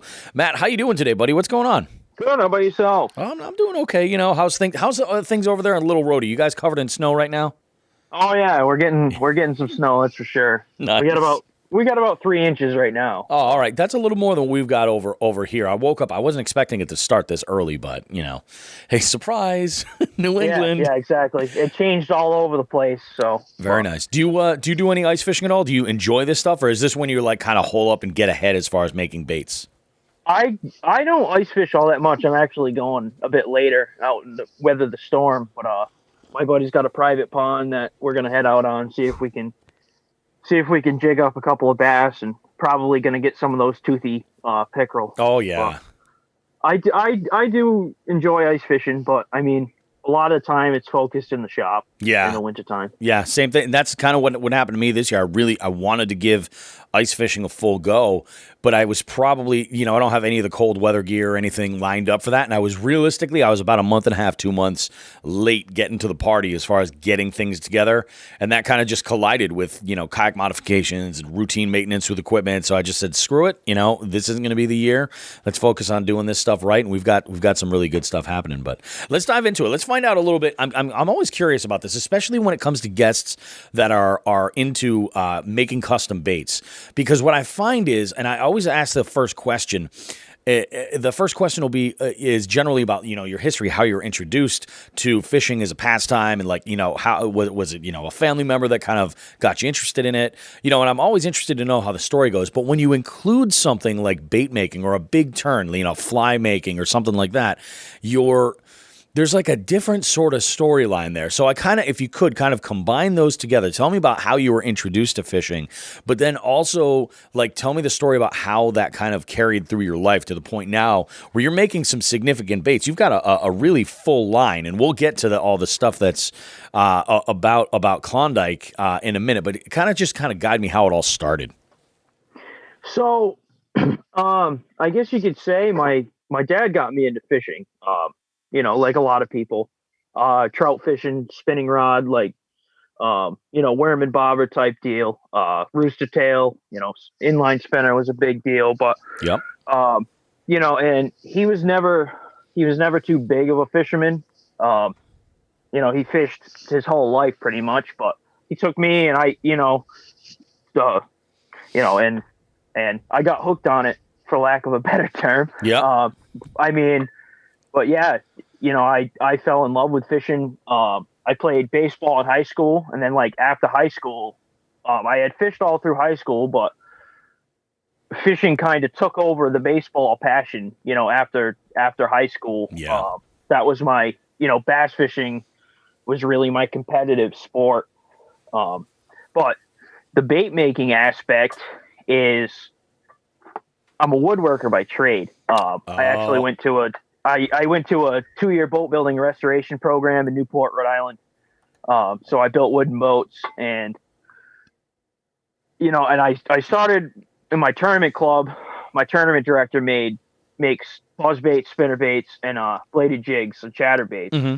And I was like, oh, I can do that, and a lot of the big thing with my tournament club is we do like 6 overnight fishing tournaments. So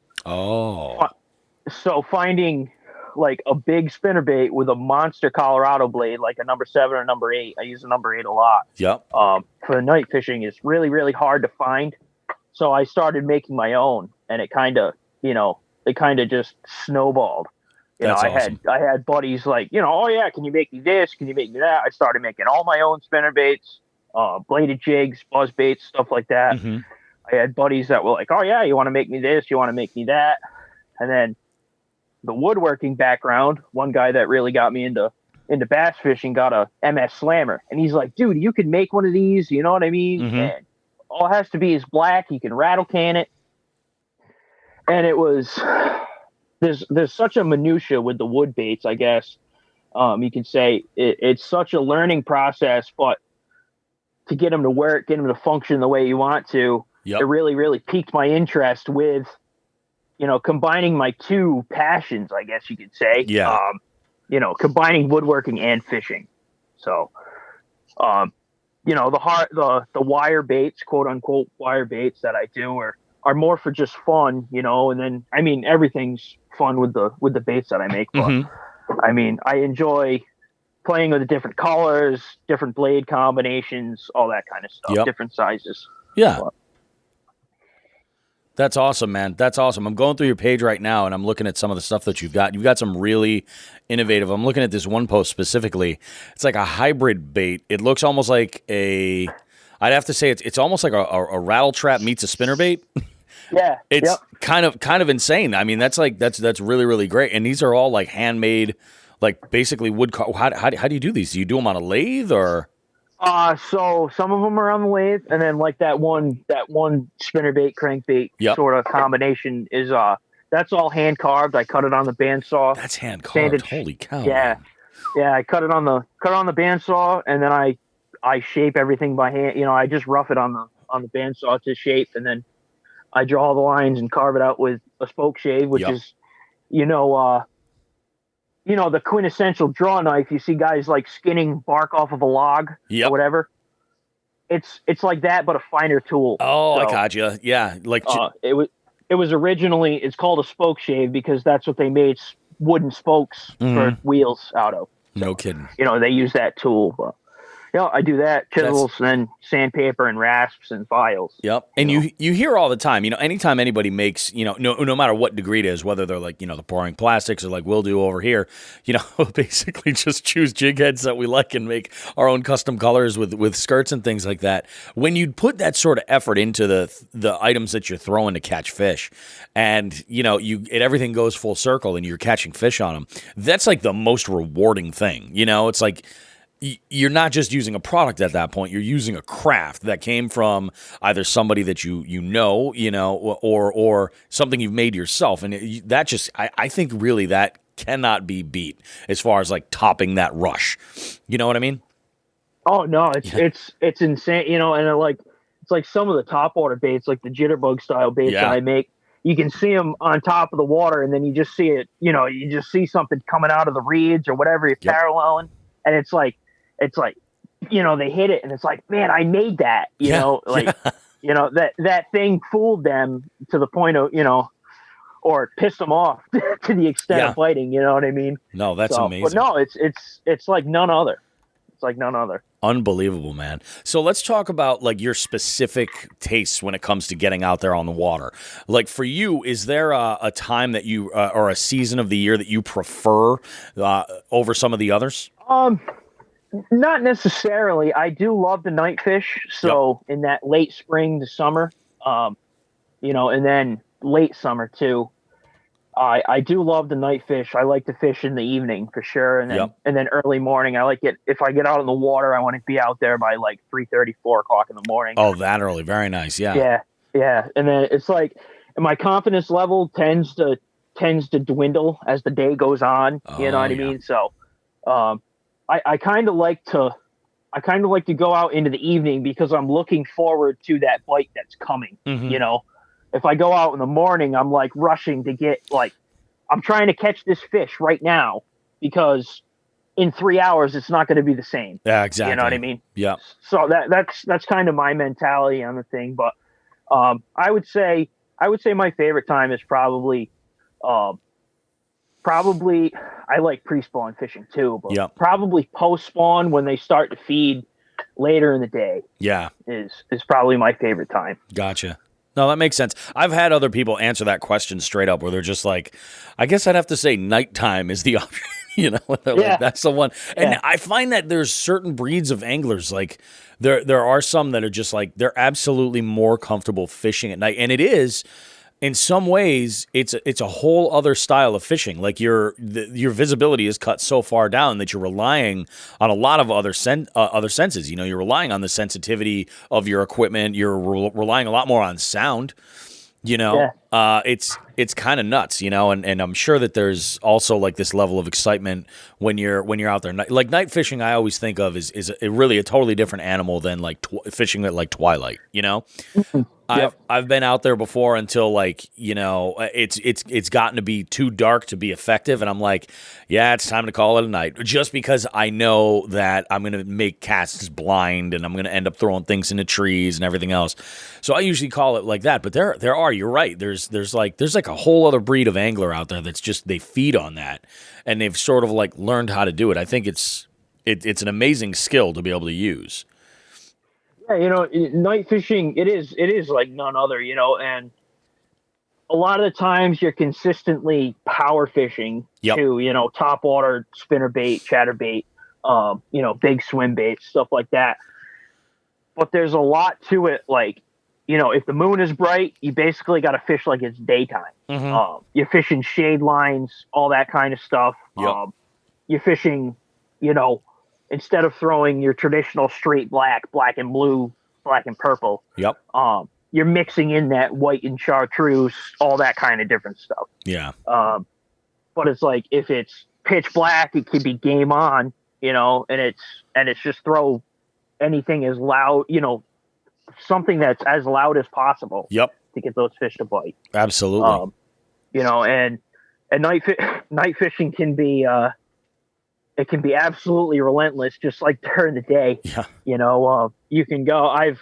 This past year was very slow for me. You know, you can go a full, you know, 6-7 hours without catching fish, and you're just waiting for that, like, the morning bite to kick in. Yep. You know, and it's just like, you know, dragging on and on all night. You know. But no, that makes sense. I do. What's that? That makes a lot of sense. Yeah. Now, you know, and night fishing's is just like any other, you know, I don't know.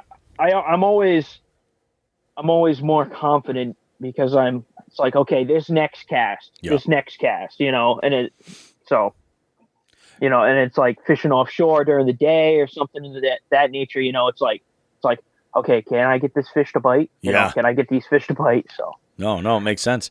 As far as like different bodies of water, are you like more into pond hopping? Do you like a big lake that you can break down a piece at a time, or are you one of those anglers that's looking for current where you're in a river system? So I don't fish a ton of rivers. There's a few that I fish, but a lot of the places that I go, I mean, there's not too many big quote unquote lakes in Rhode Island and then Eastern Connecticut where I fish, but a lot of them are in that like the biggest body of water we can fish in Rhode Island is about half an hour away from me. It's 1,000 and something acres. Oh, okay. Which is it's pretty decently sized, but I mean, most of it it's like 40% of it is fishable. The rest of it's just like a barren wasteland. Yeah. But and then so a lot of the places average between 200 and 300 acres. Gotcha. That I fish. So, they're not huge, but they're big enough I can run the outboard in. Yep. There you go. Now, are you out there fishing from a boat primarily, or do you dabble with kayak fishing? I do dabble with kayak fishing, and I grew up in my canoe too. So I have a buddy that he gets me out, and we go out in the kayaks to the smaller ponds and pond hop, private stuff, not so private stuff, and all that. The smaller ponds. I love that because that's how I grew up fishing. You know? Trudging through the woods to go try to find a fish from the bank, and wading in the water, and then going out in the canoe, kayak, whatever. But I really got hit with the bass boat game hard. I just have a 17-foot bass tracker with a 45 horsepower, but I'm little compared to the big boat guys. Oh yeah. But you know what, I'll tell you what, in a lot of ways a boat that size is ideal for a lot of you can take out a handful of lakes in New England. You take out Candlewood, take out Winnipesaukee, take out Champlain, some of the larger bodies of water. Yeah. But for like a lot of the stuff where you're going to put a boat like that, that's ideal. I mean, it's not huge water. You can get done what you need to, and you're also not, necessarily taking up so much space, and you don't have to always take your friends. You know what I mean? Yeah, it's kind of nice. Oh, sorry, but we only have so much room in the boat. And there's that end of it. You get that one guy. Yeah. And it's not a crazy cost to go out by yourself. If you're towing a 21-foot champion out there, it's like, oh man, I got to get a buddy so I can I can get the cost down a little bit. Yeah, exactly. Towing the boat and driving it around. Yep. No, you're not kidding. Let's talk as far as like confidence baits, because I'm curious. I see a lot of the stuff that you make on there. What do you lean on more likely? When you're out there, when it gets really tough, and you're like, all right, we're looking to hook up somewhere. What are the top like 2 or 3 baits that you would definitely lean on? Number one is definitely a spinnerbait. I flip that thing. I flip that thing like a jig, basically. Gotcha. I'm pretty odd. Everybody makes fun of me because I'm the spinnerbait guy, but that turned into my Senko a lot of the time. I can, if it's tough, I'm throwing a smaller spinnerbait with smaller blades, and just creeping it, flipping it at the bank. Yep. Parallel and grass, stuff like that. And then another confidence bait of mine would be a missile D-bomb on like a 3 ounce bullet head, Texas rigged. Again, flipping. And then I've really gotten into my big finesse technique is actually a twisted tail grub on a ball head jig.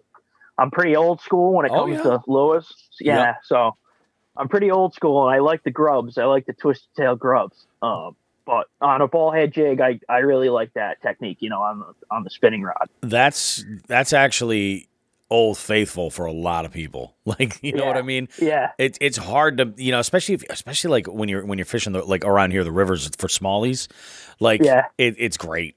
It just gets the job done, and it's versatile. I mean, you get you get a handful of ball head jigs, and a pack of like a multicolor, whatever it is you're going to be using for grubs, and you're good to go. You can catch almost anything. If you're a multi-species angler, that works out really good too. Yeah, absolutely. No, that's absolutely unbelievable. As far as this is a question that's probably become a staple in here. It's got to do with fishing tackle, specifically with baits. And this is where I'm really interested to get your sort of input on it. But that old saying that fishing tackle catches way more fishermen than it will catch fish. Yeah. In your lifetime, what do you think is the most ridiculous trend that's happened in the tackle industry?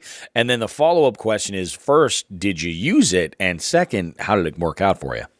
The most ridiculous. I'd honestly have to say the Whopper Plopper. Oh, okay. You know, so the Whopper Plopper to me, and I've used it and I've caught fish on it. You know, I have probably 3 or 4, maybe 5 in the boat. I haven't found a specific good time to use the thing. I know guys like live and die by that Whopper Plopper. I honestly feel it was one of those baits that came out. Everybody had to have one, and they caught the piss out of fish on them, and then it just died off. Yep. Like, I go out, throw a Whopper Plopper, and I'm like, what am I even doing? Yeah. Like, why am I doing this? You know, and I'm not trying to insult anybody by, you know, bagging on the Whopper Plopper. I just don't personally like it to an extent. Yeah. You know, and the prop gets one of the biggest pet peeves with that thing is that its arch nemesis is the single blade of grass. It is wrapped around that tail. Yeah. You know, and it's like, and it just comes to the water like ploom, ploom, ploom, ploom, Yep. you know. So, I mean, they've caught fish. I caught a 5-6 on a double Whopper Plopper. Oh, okay. Yep. You know, and so, I mean, I'm not saying they don't catch fish by any means. Oh, yeah. That was one of my, that was probably one of the things that was like, it's like, all right, this is cool, but this is kind of not my style, I guess you could say. It is interesting too. And I think that the Whopper Plopper is a great example because I think when it came out, I feel like there was a certain group of people that were like, well, I could just throw a buzzbait, you know? Yeah. And I'll be honest, when I first kind of like got my first Whopper Plopper, that's sort of what I was thinking. I didn't have the right, I didn't have a reel fast enough to effectively fish a buzzbait without just like really just like burning that thing.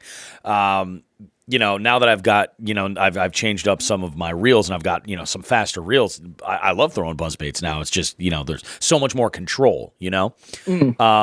With when I first got into Whopper Ploppers, I mean, River to Sea was the only company doing the original Whopper Plopper, and You're right. Like that single blade of grass. If you're fishing a spot where, you know, I like if you're throwing around like new water and you're, you know, kind of learning as you go, you know, trying something out. You're right. You get into a little vegetation, it's just not going to work out for you. The one thing that I've noticed about the Whopper Plopper drives me crazy is the way it tends to roll. Yeah. You know what I mean? Yeah, absolutely. It tends to roll. Now everybody's making one, and I'll tell you, one of my favorites is by Savage. Oh yeah. Oh wow, like absolutely fantastic. I get this. It's like a translucent bluegill pattern, and it's I mean it's huge. It's a giant. I also have a 190 Whopper too that I basically have for when I want to throw for like stripers or pike, you know, something like that. It's ridiculous, but you know it is. I definitely get one of those things, but it's amazing. Like, you know, Berkeley's got their own. Savage has one. I know Weston does another like prop like plopper style bait, and everybody's kind of got their own little spin on it. But you're right, like people they'll just jump on them, and they're easy to fish. For the most part, as long as you don't get them, you know, run them through any kind of vegetation. But I don't know. It's just kind of nuts. I could totally see that being like a ridiculous trend, though, because I don't think anybody thought it was going to take off. Yeah, you know? I mean, it's the same thing, and I'm not knocking the chatterbait because I always have one tied on. But there was, like you said, with the buzzbait, guys were like, oh, well, I'll just throw a spinnerbait. What's the point of it? Like. Even Pete Kluzak from Bass University talks about it. Chatterbait sat in his boat for 8 years before he threw it. You know, like he was like, "Oh yeah, it's just a fad." You know, basically. Yep. But you know, I'll have to check out one of those Savage Gear. Well, not a Whopper Plopper. What are they called? I forget the name of them. Yeah, it might just be something like a prop bait, but or something along those lines. I do find that the wire that the Whopper Plopper sits on, this is obviously different when you size up a little bit. It's much stronger. If that wire bends a little bit, like if you do get it hung up, be careful, because if that bends a little bit, that prop will never spin the right way. And I found that the Savage Gear one can take a beating. I've gotten on some pretty big pickerel that have beat the piss out of that lure, and and it's tied on right now. Actually, I'm looking across the studio and I'm looking at my topwater rod, and I've got that Savage Gear plop bait on there, and it's just it's a killer. But yeah, exactly. Like I find myself now, there are other topwater baits that all throw, even other topwater baits that are sort of fished for like a similar style effect. Like I'll throw a BBZ rat now, much more earlier than I'll throw the Whopper Plopper. What else? Or now I've really, this last fall kind of really got me into buzz baits. I picked up a couple of really, really nice buzz baits. I got turned on to them through Dark Horse Tackle, and they're just freaking dynamite, and it's like once you sort of like start to understand how the technique works, it's kind of mind blowing. Let's talk. See, I'm a big fan of like. Actually, let me back up a little bit. So, do you do any major like competitive fishing at all, or you basically is this like your pastime? It's like how you relax on the water. So I tournament fish. Okay. I don't heavily tournament fish. I don't fish the opens or any of that kind of stuff. Yep. I fish a local club, and then I'm actually going to be running a Wednesday night trail. This year with a few of my buddies. Oh, nice. But I mean, so I fish competitively, but I don't, I'm not looking to go pro by any means. So when you're, think about more like when you're fun fishing like that, when you're out on the water, and I always look like this. Like, and it's funny, I made a joke about bringing people on the boat and all of that, but let's like go ahead and pick. I'm a big believer in, how to word this? Like the people that you're with can turn the shittiest day on the water into an absolute blast just by, the conversation and their company and everything else. So it can really kind of make or break a trip in a lot of ways. What are 3 people that you would love to spend a day on the water with, living or dead? Okay. So, I love taking people out, especially if they don't know, if they fished or what, if they have fished before and they have caught fish, I love taking them out, because I don't want to teach them from the ground up. Oh yeah. But, showing them how to catch fish is that's a really big thing, that I like to do. 3 people that I would, that's a tough one. Chris Farley would be one, because that would be hilarious. That would be awesome. Oh, that's the best answer I've ever had to that question. That's I can't believe I never thought of that. I mean, Chris Farley would be definitely on the list. Another one, just saying that, Samuel L. Jackson, because that would be hilarious. That would be hilarious too. And and I had a good buddy of mine pass away the beginning of 2020. Oh, all right. And I'd love to take him out again. Yeah. He was one of those people that fished all of his life, but never really got, into bass fishing heavily. Like I got bit by the bass fishing bug, but him and I would go out all the time, and fish. Oh yeah.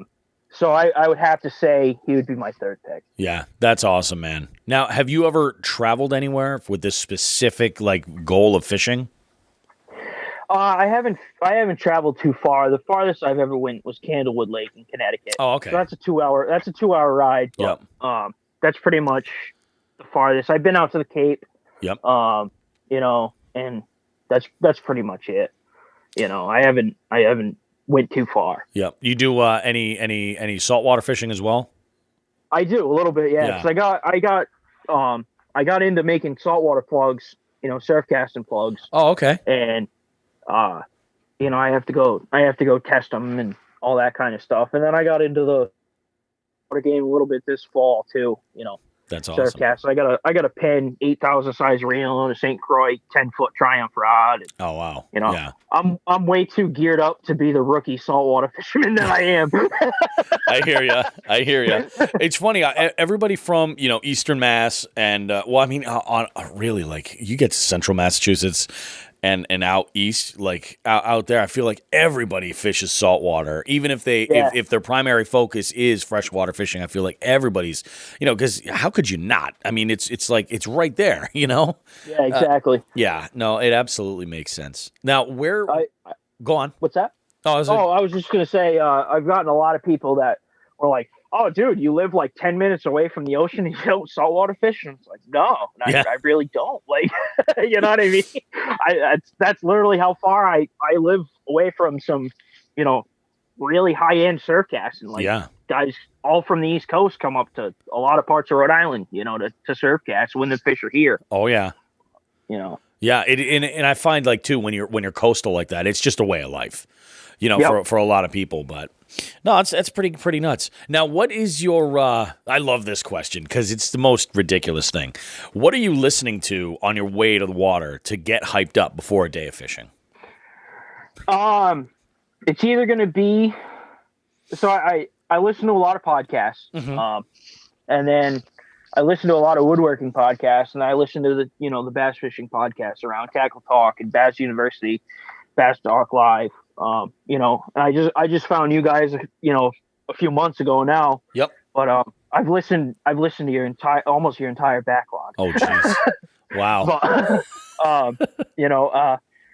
so I really like to dive into those. I'm in the shop all the time. Yep. So I listen to a lot of podcasts, but usually I'm listening. I'm a pretty big metalhead. Yep. I'm not too hardcore. I like Iron Maiden, Ozzy Osbourne, Black Sabbath. Yep. Metallica, all that kind of stuff. And then I got raised on classic rock. Oh yeah. AC/DC, Guns N' Roses. Yep. All those guys. AC/DC, I tell everybody, is my all-time favorite band. Then Ozzy's second. Yep. But, it's like a benchmark right there. It is. Yeah, exactly. That's exactly it. Nice. I launched my boat and my buddy club to Dio Holy Diver. Nice. That's one of my favorite songs. Guys are like, who is that? And I'm like, you don't know Dio? I'm not putting the boat in the water until you listen to the entire song. I love it. I'm not leaving. I love it.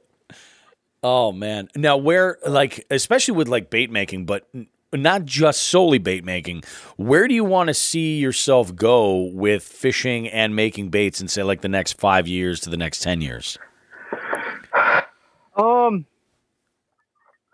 I would really like to have a professional throw my stuff.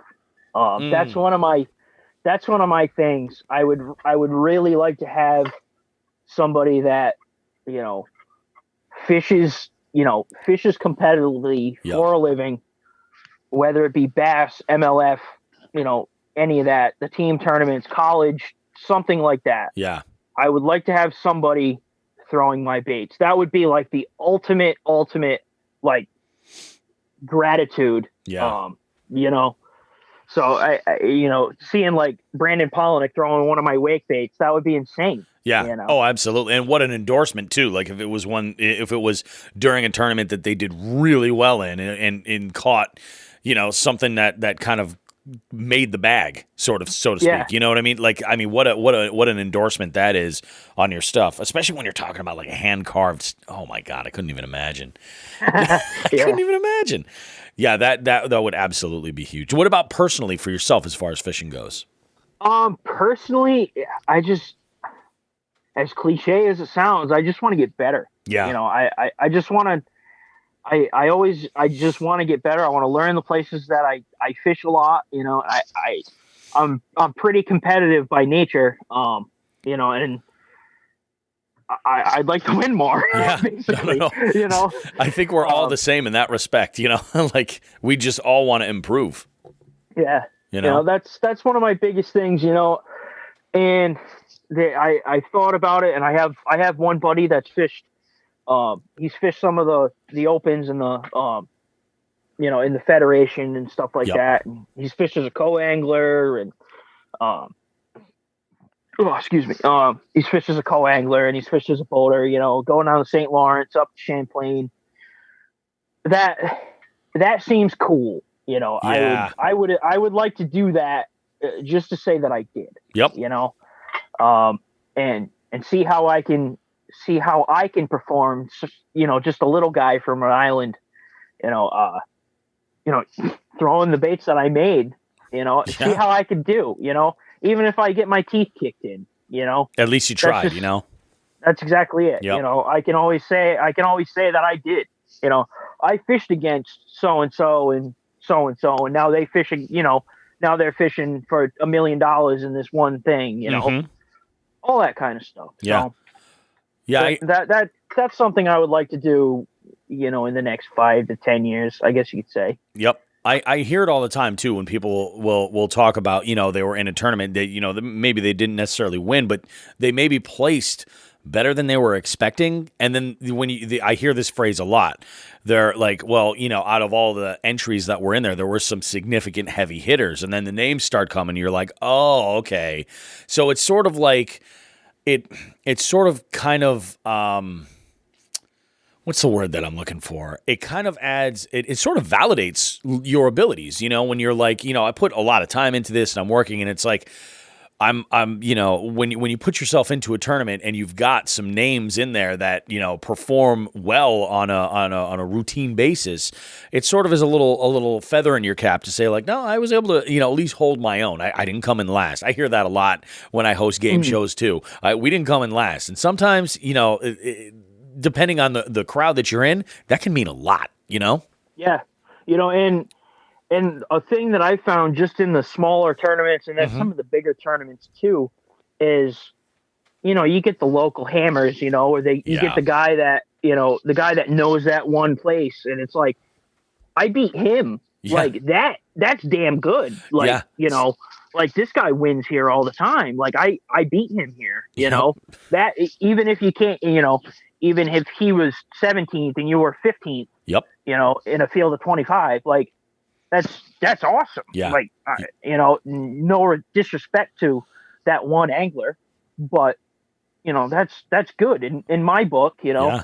And I talk about one of my, a tournament I fished a couple of years ago. I fished it with a good buddy of mine, and it was a higher dollar tournament. There was going to be like 30 boats. And I was like, I wanted to fish. I was gung ho in the wintertime, and then we had signed up and everything. And yep. it got closer and closer. And, it's like when you're going out, it's like, maybe I should just stay home. It's like, I was like, man, maybe I shouldn't. It's kind of a lot of money, and I got to bring the boat and this and that. He's like, no, dude, let's just do it. Let's just go do it. Let's go do it. I'm doing it my boat. And I'm like, oh man, I'm going to be fishing against these 20 foot, bass boats with 250s on it and whatever. And yep. Yeah. He's like, and he's you like, almost dude, psych we're not yourself out. going. Yeah, exactly. But he's like, dude, we're not even going far. He's like, we're going basically across a ramp, like, and then a little bit around it. He's like, you're going to have the outboard running for like 2 minutes. It doesn't matter. Like, and I'm like, all right, we're going to go do it. So we went and did it, and it was tough. It was a grinder day, yeah. And we figured out a little bit. We were catching fish. We probably caught between us. We caught, I don't know, 13 or 14 fish. They're all cookie cutter, 1 pounders and stuff. Yep. Oh yeah. And we're like, oh man, this isn't going to do it here. This isn't going to do it here, And it's a lake that him and I had fished a lot. We haven't seen like many big fish come out of there, but we're like, oh my God, we need like 16, 17, 18 pounds of wind. And he caught a 2.5 on a crankbait, and I'm not a big crankbait guy. Yeah.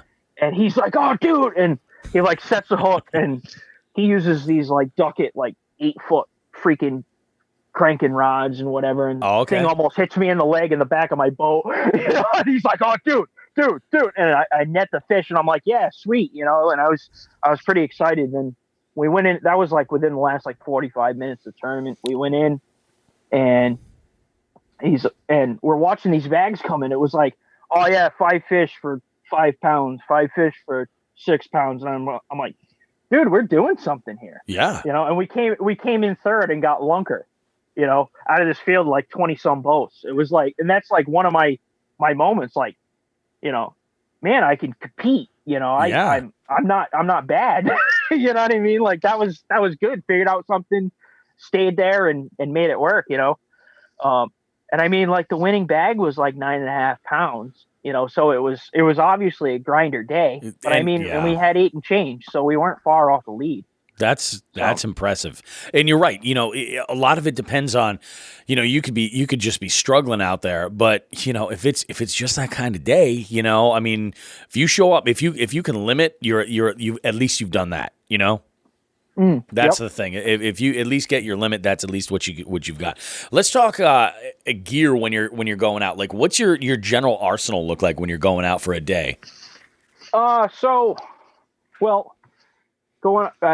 carry all the same stuff, but night fishing and daytime. Like if I'm going out for like a daytime tournament or like basically a fun fishing trip. Yep. In the summer during the day, I'm throwing a frog all the time. Oh, I'm frogging all the time. I got hooked on it this past year, 2020. That's like, if I see any sort of grass, doesn't matter if it's one pad sticking up, I'm throwing a frog at it. Yep. I'm throwing a frog all the time. I throw that on a 7'6" Dobbins Fury, and I have a 8-1-1 Shimano Corrado. Nice. That I throw that on. It depends on what I'm feeling like. I like to throw a lot of 50-pound braid. Yep. Because I like to cast it farther. Yeah, exactly. Than the 65. But a lot of guys, I don't fish a lot of the heavy. I'm not fishing Okeechobee or anything of that nature, It's true. And you deal with the same thing up where you fish, you know. So, but I throw that a lot, and then that's actually I throw some smaller swim baits and topwater on that rod too. Mm-hmm. So like when I go out at night, I don't throw a frog. Guys are like, "Oh yeah, you should throw a frog at night," and it's like, if you've ever thrown a frog at night, you hear a splash, you don't know if that fish has it. Yep. And you send that thing back, and you're sending a half-ounce missile at your head. Yeah. You know what I mean? Yeah. It's like and it's more aggravating than not, So It's like I don't even bother with it. So besides like I did okay one night on one of those the lunker hunt with the 2 props on the back, that like weedless frog type deal.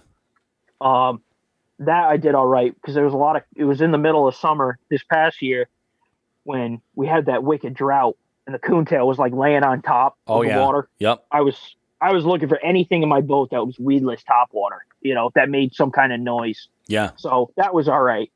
But I mean, mostly the hollow body frog, it stays in the locker in my boat at night. But my main go-to is a 7-foot medium heavy with a 6.5 to 1 gear ratio. Yep. That's like my game. That's what I go to. That's what I throw most of my moving baits on. My spinner bait, chatter bait. No, I throw a buzz bait on a faster reel, like a 7-1-1, 7.5. Mm-hmm. I have a Thayer Thayer. It's an older reel. My buddy actually gave me because I'm one of the weirdos that reel left-handed. I'm the same. I'm a left-handed. Yeah. I just think it's more efficient, I do too. Yeah. Set the hook with your dominant hand. Yeah. I'm a righty, but I that's how I grew up. My father was like, spinning combos. You reel the rod, you reel it with your left hand. Got into the bait caster game, and guys are like, "Oh yeah, you get a right-handed one, and this and that and the other thing." I couldn't cast, couldn't set the hook. I was like, why don't I just get a left-handed bait caster? Yep. But he gave me that bait caster because he got it he's a landlord, and somebody left it there with a bunch of gear. And he's like, dude, I can't use this, and I'd rather see you have it than sell it. Yeah, absolutely. So that's my main spinnerbait reel. And then I throw a lot of times at night. I throw a classic jitterbug. Guys make fun of me too because I like to throw a jitterbug. But I'm old school in that sort of thing. But there was a little bit of resurgence though with that. I think like a couple of years ago. Like you saw some of the jitterbug. Oh, you know what I'm thinking of? I'm thinking of the hula popper. Yep. Yeah. Yeah. The hula popper came out, and then there's actually been a few companies that have tried to get back into the jitterbug game. Yep. Like, I mean, then because like Lunker Hunt came out with that frog with the jitterbug lip. Uh-huh. A soft body. That's right. And then What's that? That's right. I remember that. Yeah. They came out with that, and then there was another one I just saw recently. Somebody had in a mystery tackle box, and it was like a Lexan, clear plastic lip. Oh, It was okay. a jitterbug lip. Yep. But and I make a ton of the jitterbug stuff because I've caught so many fish on them. But I throw that on a 7-foot medium, with a slower, with like a 5. I think that's a 5. Yeah. Oh, okay. 5-to-1 gear ratio. Yeah. I really want to crawl that. I really, really want to crawl that. But and then my swim bait setup is I throw a 7-foot. It's a 7-foot heavy. It's actually an inshore rod, bait casting rod. It's a Tsunami brand. Okay. But that, and I go back and forth on reels on that one. I can't decide what I like. Yep. That's not a I bad usually, thing. Yeah, I usually throw a 6.5 on that, whether it be I was throwing the Thayer because it can handle some pretty heavy stuff. I was throwing that a lot with that, and then I have a Lose. Wow, now I'm drawing a blank on it. Mock Crush. Oh, yeah. That's reel super popular too. Yeah, I throw that. I throw that on the swim bait rod a lot too. But Nice. that's a 6. I have a 6.5 version of that one. But yeah. So I range. Yeah. And I think that's the thing about putting together your combos and sort of what their purpose is. There's so much preference that comes into play there. Like just the way that you like, the way things work. But versatility, like when you mentioned that you go back and forth between reels, I mean, I'm starting to debate the idea of doing just that because I've got some rods that would be great, as I just picked up this one rod that would be great for some topwater. And, currently it's spooled with fluoro. So I may just carry another reel and just do a swap out. And just, it may just be that much easier, I think that preference is like, it just comes totally into play. That is one area though that I need to work on. I do want to put together the proper swim bait combo and start experimenting with some of these other baits. I've got other stuff that I want to focus on and put real like effort into, but as far as to start playing around with and kind of get a little understanding about how things work, I see, people on the water that are throwing like 6 to like 9 or 10 or even larger, like glide baits. And I'm like, that just seems amazing to me. You know what I mean? Yeah, But like, you throw something with that kind of heft on it, you can't just throw that on any rod and expect to be able to cast it. You could really break something. Oh yeah, it's the truth. I made a big crawler bait for a friend of mine, and he throws some big, insane stuff, and he's like, dude, I want this big. He's like, he's like 9 inches at the minimum. I want this thing, and I'm like, okay. And I literally chucked up a cedar branch that I had dried on my lathe and turned it for him. Oh wow. Okay. And it was huge, and the thing was like 7.9 ounces without the wings on it or anything. So it was right around 8 ounces. He's like, oh yeah, 8 ounces. That's not bad. Damn. Sweet. he can throw like 12 ounce baits. And he's got another one of my buddies I fished with, and I'm going to be fishing against this year. He throws stuff like on 30-pound fluorocarbon, and like he's got like 2 Roman made mothers. Wow. Yeah. Okay. Yeah. These are significant. Yeah. So I mean, he hasn't gotten the new one, the Mother Chaser, yet. Yep. But he's looking at them. He's trying to get them the resale ones because they're like, those things are like $950 a piece. Yeah. That's no joke. I know, it's the truth. Where in the world, like, do you have like a bucket list destination that you want to go and fish? I want to go all over the place. One of my, I'm hoping to go to Champlain this year. I'd really like to go up there. Mm-hmm. I want to go fishing. I want to go fish in Texas. The typical Lake Fork and all that kind of stuff. Oh yeah. There, and then I want to go to I want to go to California. I want to go fish Clear Lake. And then I'd really like when I'm out on the West Coast, I want to go see the redwoods because I'm the woodworker in me. Oh yeah, I want to go course. see those big trees. But you know, I that's and then I'd like to go mess around in Alabama. I feel like that's one of the best bass fishing states in the U.S. and not a lot of people consider it. Everybody goes, oh yeah, you got to go to Texas, you got to go to California, you got to go to Florida, you know. Yep. And then one other place is I want to go fish at the Everglades in Florida. That would be like, oh yeah, I really want to go fish at the Everglades. You know, so no, that's awesome. Yeah.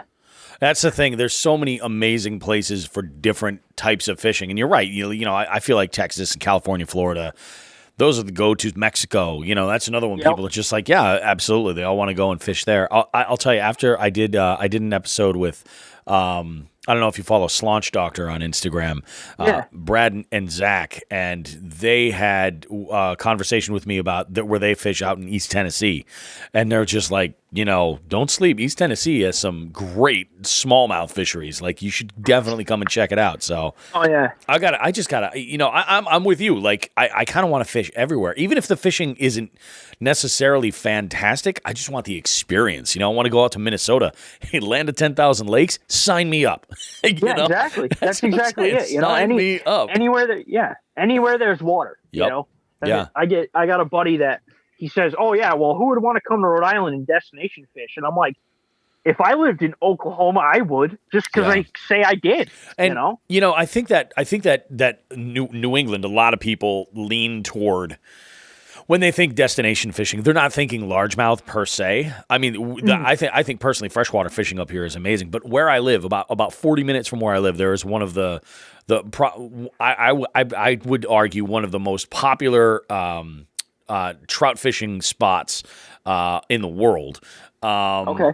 There, you know, but like when you think, especially New England, and you're thinking coastal, like when you think striper fishing, and when you think, I know a friend of the show, Todd Grubb. One of the boats that he works on is they've all winter long they're out for trophy tog. Yep. You know, and it's like when you get people that are chartering that boat there, like that's what they're targeting. It's like that is a destination trip for some folks. You know, you get people that's absolutely it. Yeah, it's just, you know, not necessarily in the traditional bass fishing sense, maybe, but look at the canals at the Cape. Yeah, exactly. You know, it's just a different kind of animal, but it's crazy. The truth. You know, you got like Montauk, New York, you know, Long Island, you know, and then you got, like you said, the Canal Cape, you know, right off of Block Island in Rhode Island. Oh yeah, that's an excellent point. I totally forgot about that. You know, that's insane. You know, that's really, really there's a big ledge that goes down there, and charter boats go out to that ledge and drop eels down and catch 40 and 50 pound stripers. Yep. You know. Yeah. And that's a big destination place for a lot of people. So I got a very Rhode Island question for you. Okay. Where do you stand on coffee milk? I love coffee milk. I had to get that in there. Autocrat? Is that the one to go to? Autocrat? Yeah. Yeah. Yeah. That's what I thought. Very nice. Yeah. Yeah. No, coffee milk is, and it's funny because people are like, "Oh, well, I put milk in my coffee." Like, oh, it's a whole other animal. Yeah. It really totally is. Different thing. It's a whole other animal. You know.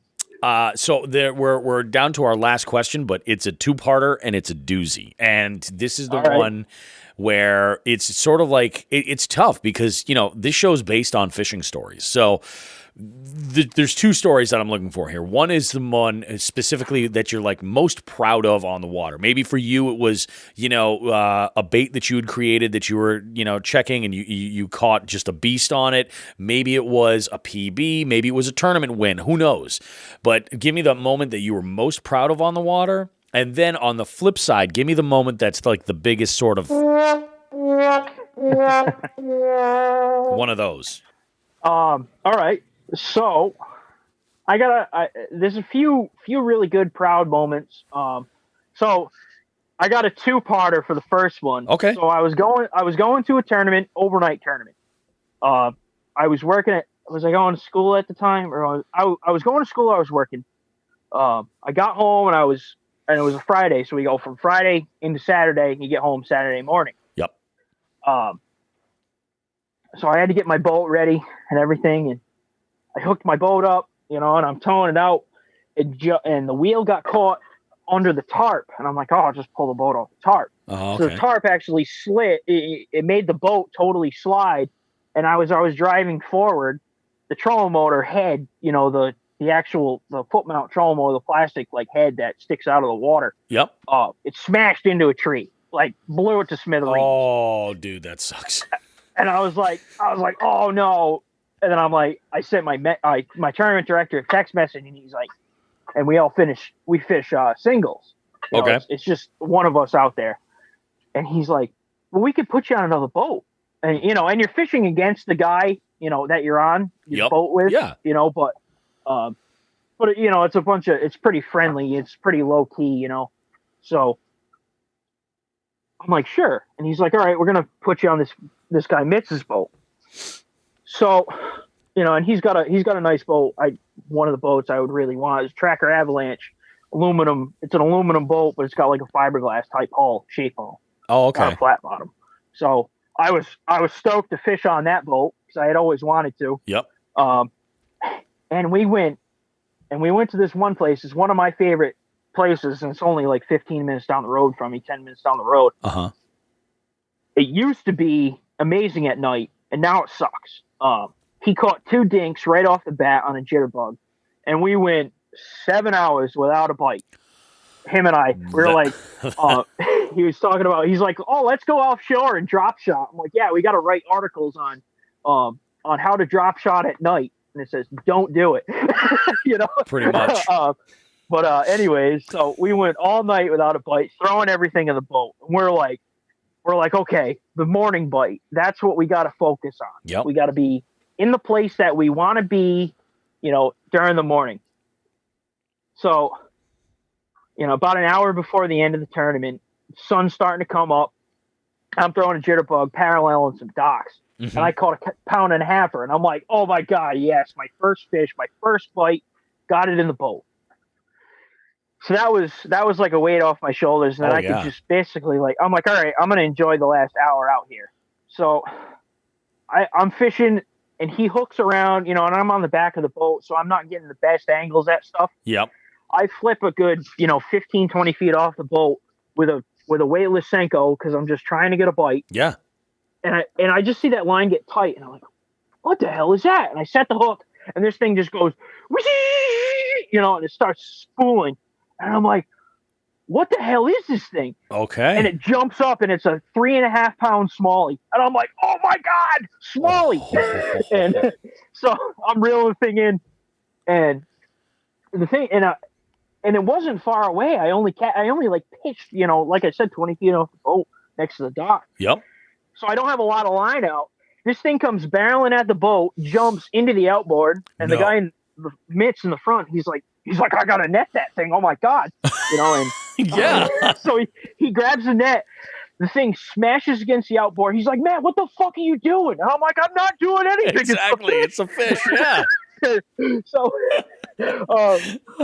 I'm like, and we get the thing in the net, and he's like, oh my God, that's like a 4 pounder, and yeah. And so I put it in the box, and we're freaking out. I'm shaking all over the place because my PV smallie, it still is. Yeah. And so he's like, all right, we only got a few more, we only had half an hour left, so we're fishing around, throwing the same black red flake Senko. Yep. I'm flipping around some docks, and I set the hook, and he's like, no fucking way. And he's like, no way. 3 pound largemouth jumps out of the water. I'm like, and he sticks a net and he grabs it. And he's like, what the hell, Matt? Come on my boat. And I ended up winning the tournament from the back of the guy's boat. That's unreal. That is crazy.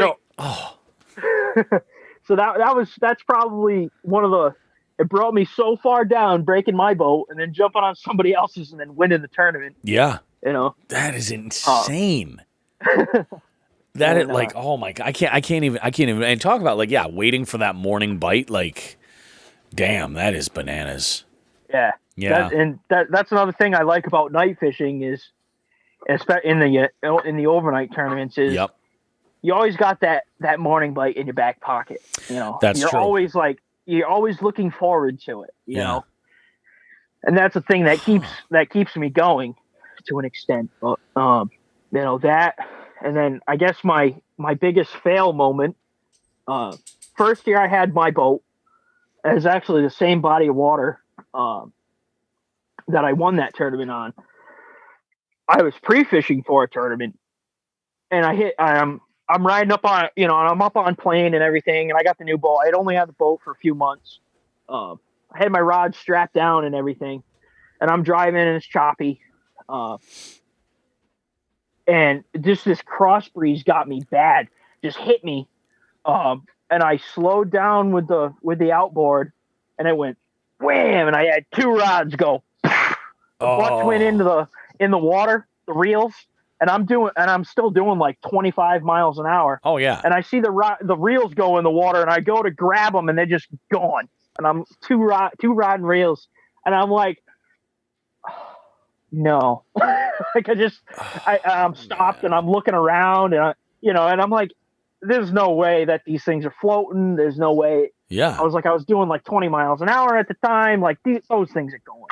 So it was like, and then it was just a terrible pickerel fest that whole time out. I couldn't catch a bass to save my life. Yeah. And to pound me into the dirt a little bit more, my buddy was out there that one night pre-fishing for another tournament. Yep. He's the one that fishes some of the big tournaments and everything. Oh, okay. He caught a 26-pound bag that night, and I zeroed. Oh, that's got to shake you, man, when you're like, yeah. Oh. Yeah. Yep. I've been he there. Caught a 26-pound bag that one night. Yeah. And I got skunked. Damn. I was like, yep, I caught 26 pounds of pickle. Wow. So that was probably my biggest fail out on the water. Yeah, that's a rough one. And that's like, so when you saw those, I like even moving at 25 miles an hour, when those reels kind of slid over the side, was it in slow-mo in your mind and you were just like, no. Oh God, yeah. It lasted forever. Just saw those reels and I saw the reels hit the water. I'm like, no, like reaching out for them and then just going away. Just totally like, oh God. I had this of a similar situation in my kayak where I was not very, we were just kind of fresh out on the water, and I went to go cast, and I think, what was I throwing? I forget what it was, some kind of a moving bait. It was probably an underspin or something like that. But I managed somehow to get tangled up in my spinning combo that was in the rod holder in the back. And I go to cast, and the whole rod comes out and goes flying out in front of me. Thank God it was only about 6 feet of water. And maybe not even. Maybe it was like 4.5. And we were able to, because it was crystal clear, the pond that we were on. We were able to scoop it down with the line grabber on my paddle and pull it back up. And I mean, I still fish with the combo today. It's fine. But I was like, you got to be kidding me. Any other body of water where it wasn't so clear, I would have been screwed. Like, there is no worse feeling, though, when you see your equipment go for a swim. You're like, is this it? Is this how it happens? That's crazy, Matt. That is unreal. Well, it's funny because not this past year, the year before, I won a tournament. I caught a 6.5 pounder I was using my Dobbins at the time, and I caught a 6.5 on a spinnerbait that I made, and I reeled it in and everything. I got it in the boat. I was all excited. Like, this is the biggest fish I've caught in a tournament. Yeah. 6.5 pounder. And then I hear sploosh, and I'm like, what was that? And I'm like, oh no, and I'm like, oh no. And I got the net. I'm holding the fish with the spinnerbait in its mouth. Right. Yep. And I'm like, oh man, how am I going to get this out? And I'm like, wait a minute. And I grab the spinnerbait, take it out of his mouth, and I throw my rod back up. There you go. Thank God. That's awesome. That's handy. Nice. All righty, Matt. Well, hey, take this opportunity. Do the listeners a favor. Tell them where they can catch up with you on social media. Go ahead and promote Klondike and let people know what you have coming down the road as far as any releases for baits, or if anyone wants to get in touch with you. Feel free to promote yourself a little bit, man. It's your moment. Okay. Well, I am Klondike Custom Creations on Instagram. You can follow me there. Shoot me a message. You know, I don't get all that many messages, so I'd enjoy seeing you in my inbox. But I make spinner baits, buzz baits, bladed jigs. I haven't dabbled too much into the flipping jigs and everything. I just make those basically for myself because guys are crazy about jigs. But I mean, if you had something in mind, I can totally make that up for you. And then my main bread and butter is I make some 6-inch wake baits. I carve them out of cedar. There's and you can look up and down my Instagram and see some of the stuff that I make. I make what's called a skitter wake. Mm-hmm. I call it a skitter wake. It's a jitterbug style bait. Yep. I made those, so it's a bigger profile. It's a bigger profile bait that is it's not crazy heavy. It's a 7-inch bait, and it's 2 ounces. So you can throw it on pretty, on conventional gear, and you still have that, big bait. Yeah. And I turn that on the lid. I turn that out of those out of cedar. Yep. I make saltwater plugs.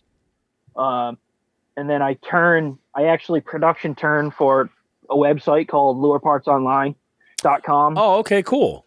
Yeah. So I do 5 different styles of bodies at the moment. Yeah. So I do.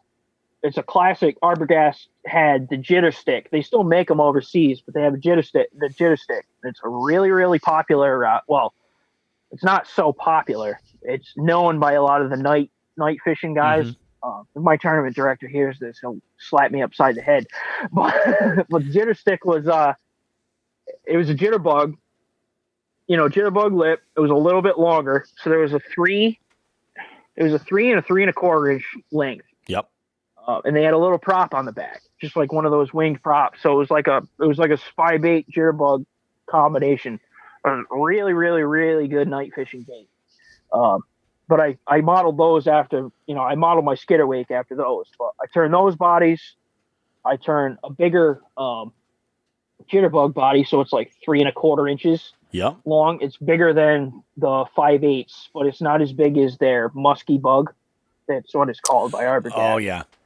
Yeah. So it's a bit smaller of a profile, but that and then length too. Nice. Turn those, and then I make the creeper crawler bodies so the wings, and they dig down in the water. Yep. Like the head and crazy crawler, or no. Yeah, that's what that thing was called, right? The crazy crawler? I don't know, something like that. But yeah, it's like classic hand turned wood plug bodies on Lure Parts Online. They sell them as kits, so they sell them as individual. But gotcha, that's pretty cool. So guys can, guys without a lathe or whatever can buy the body, put as much weight in it as they want. Put the different lip size on. Yep. Whatever, paint them up. But I do those. That's a lot of what I do. I make some big crawlers as well. Yeah. But, that's awesome, man. These look really good. I'm looking at your Instagram right now. I'm looking at the skitter wakes, and they look freaking killer. Oh, absolutely, yeah, they look great. You guys should definitely go check out Klondike Custom Creations on Instagram. See what he's got out there. There's some really good stuff. Might have some stuff that interests you. This yellow perch wake bait you got looks freaking dynamite, man. Paint on that looks killer. A lot of guys have liked those. Yeah, I'm working on a few of those right now. Yeah, and that's the one thing about having like a bait maker who is based in your region is that they're making things that are sized and the colors that are what's local, Yeah. Like it's really something to keep in mind. Well, Matt, this is really awesome, man. I had a great conversation with you. This is really great. I'm going to have to check out your baits myself. We'll catch up with you down the road, man. We'll see how things are going. Good luck out there, all right? Yeah, thank you. I appreciate it. Awesome. Sounds great. We'll catch up with you. Take care. Yeah, you too. All righty. Bye-bye, man. All right, everybody, that wraps up this week's show for Jigs and Bigs. Had a good one. I mean, 2021 is already off to a great start, at least for me. But the fact that we've got open water, in New England, that says a lot about spring fishing and what we've got to look forward to here. I know the snow locally in my neighborhood is starting to, disappear quickly. I mean, it's going to be only a few days if the weather conditions continue like they were, over the last week. I think, we'll be clear over here in a bit, and that ice locally is getting, less and less and less and less. And, this is going to be awesome. So do what you can. Have yourself a good time. Have a great spring. Sean, you got anything you want to add in here before we wrap things up? I do. I want to end on a little bit of a serious note. So a close, a member of the Jigs and Bigs family lost someone close to them over the past week. And I just wanted to give our condolences to Seth. His gram passed. That's right. Yeah. And you and I both had the chance to meet her. We did at that. Yeah. What was it? Was it Memorial Day?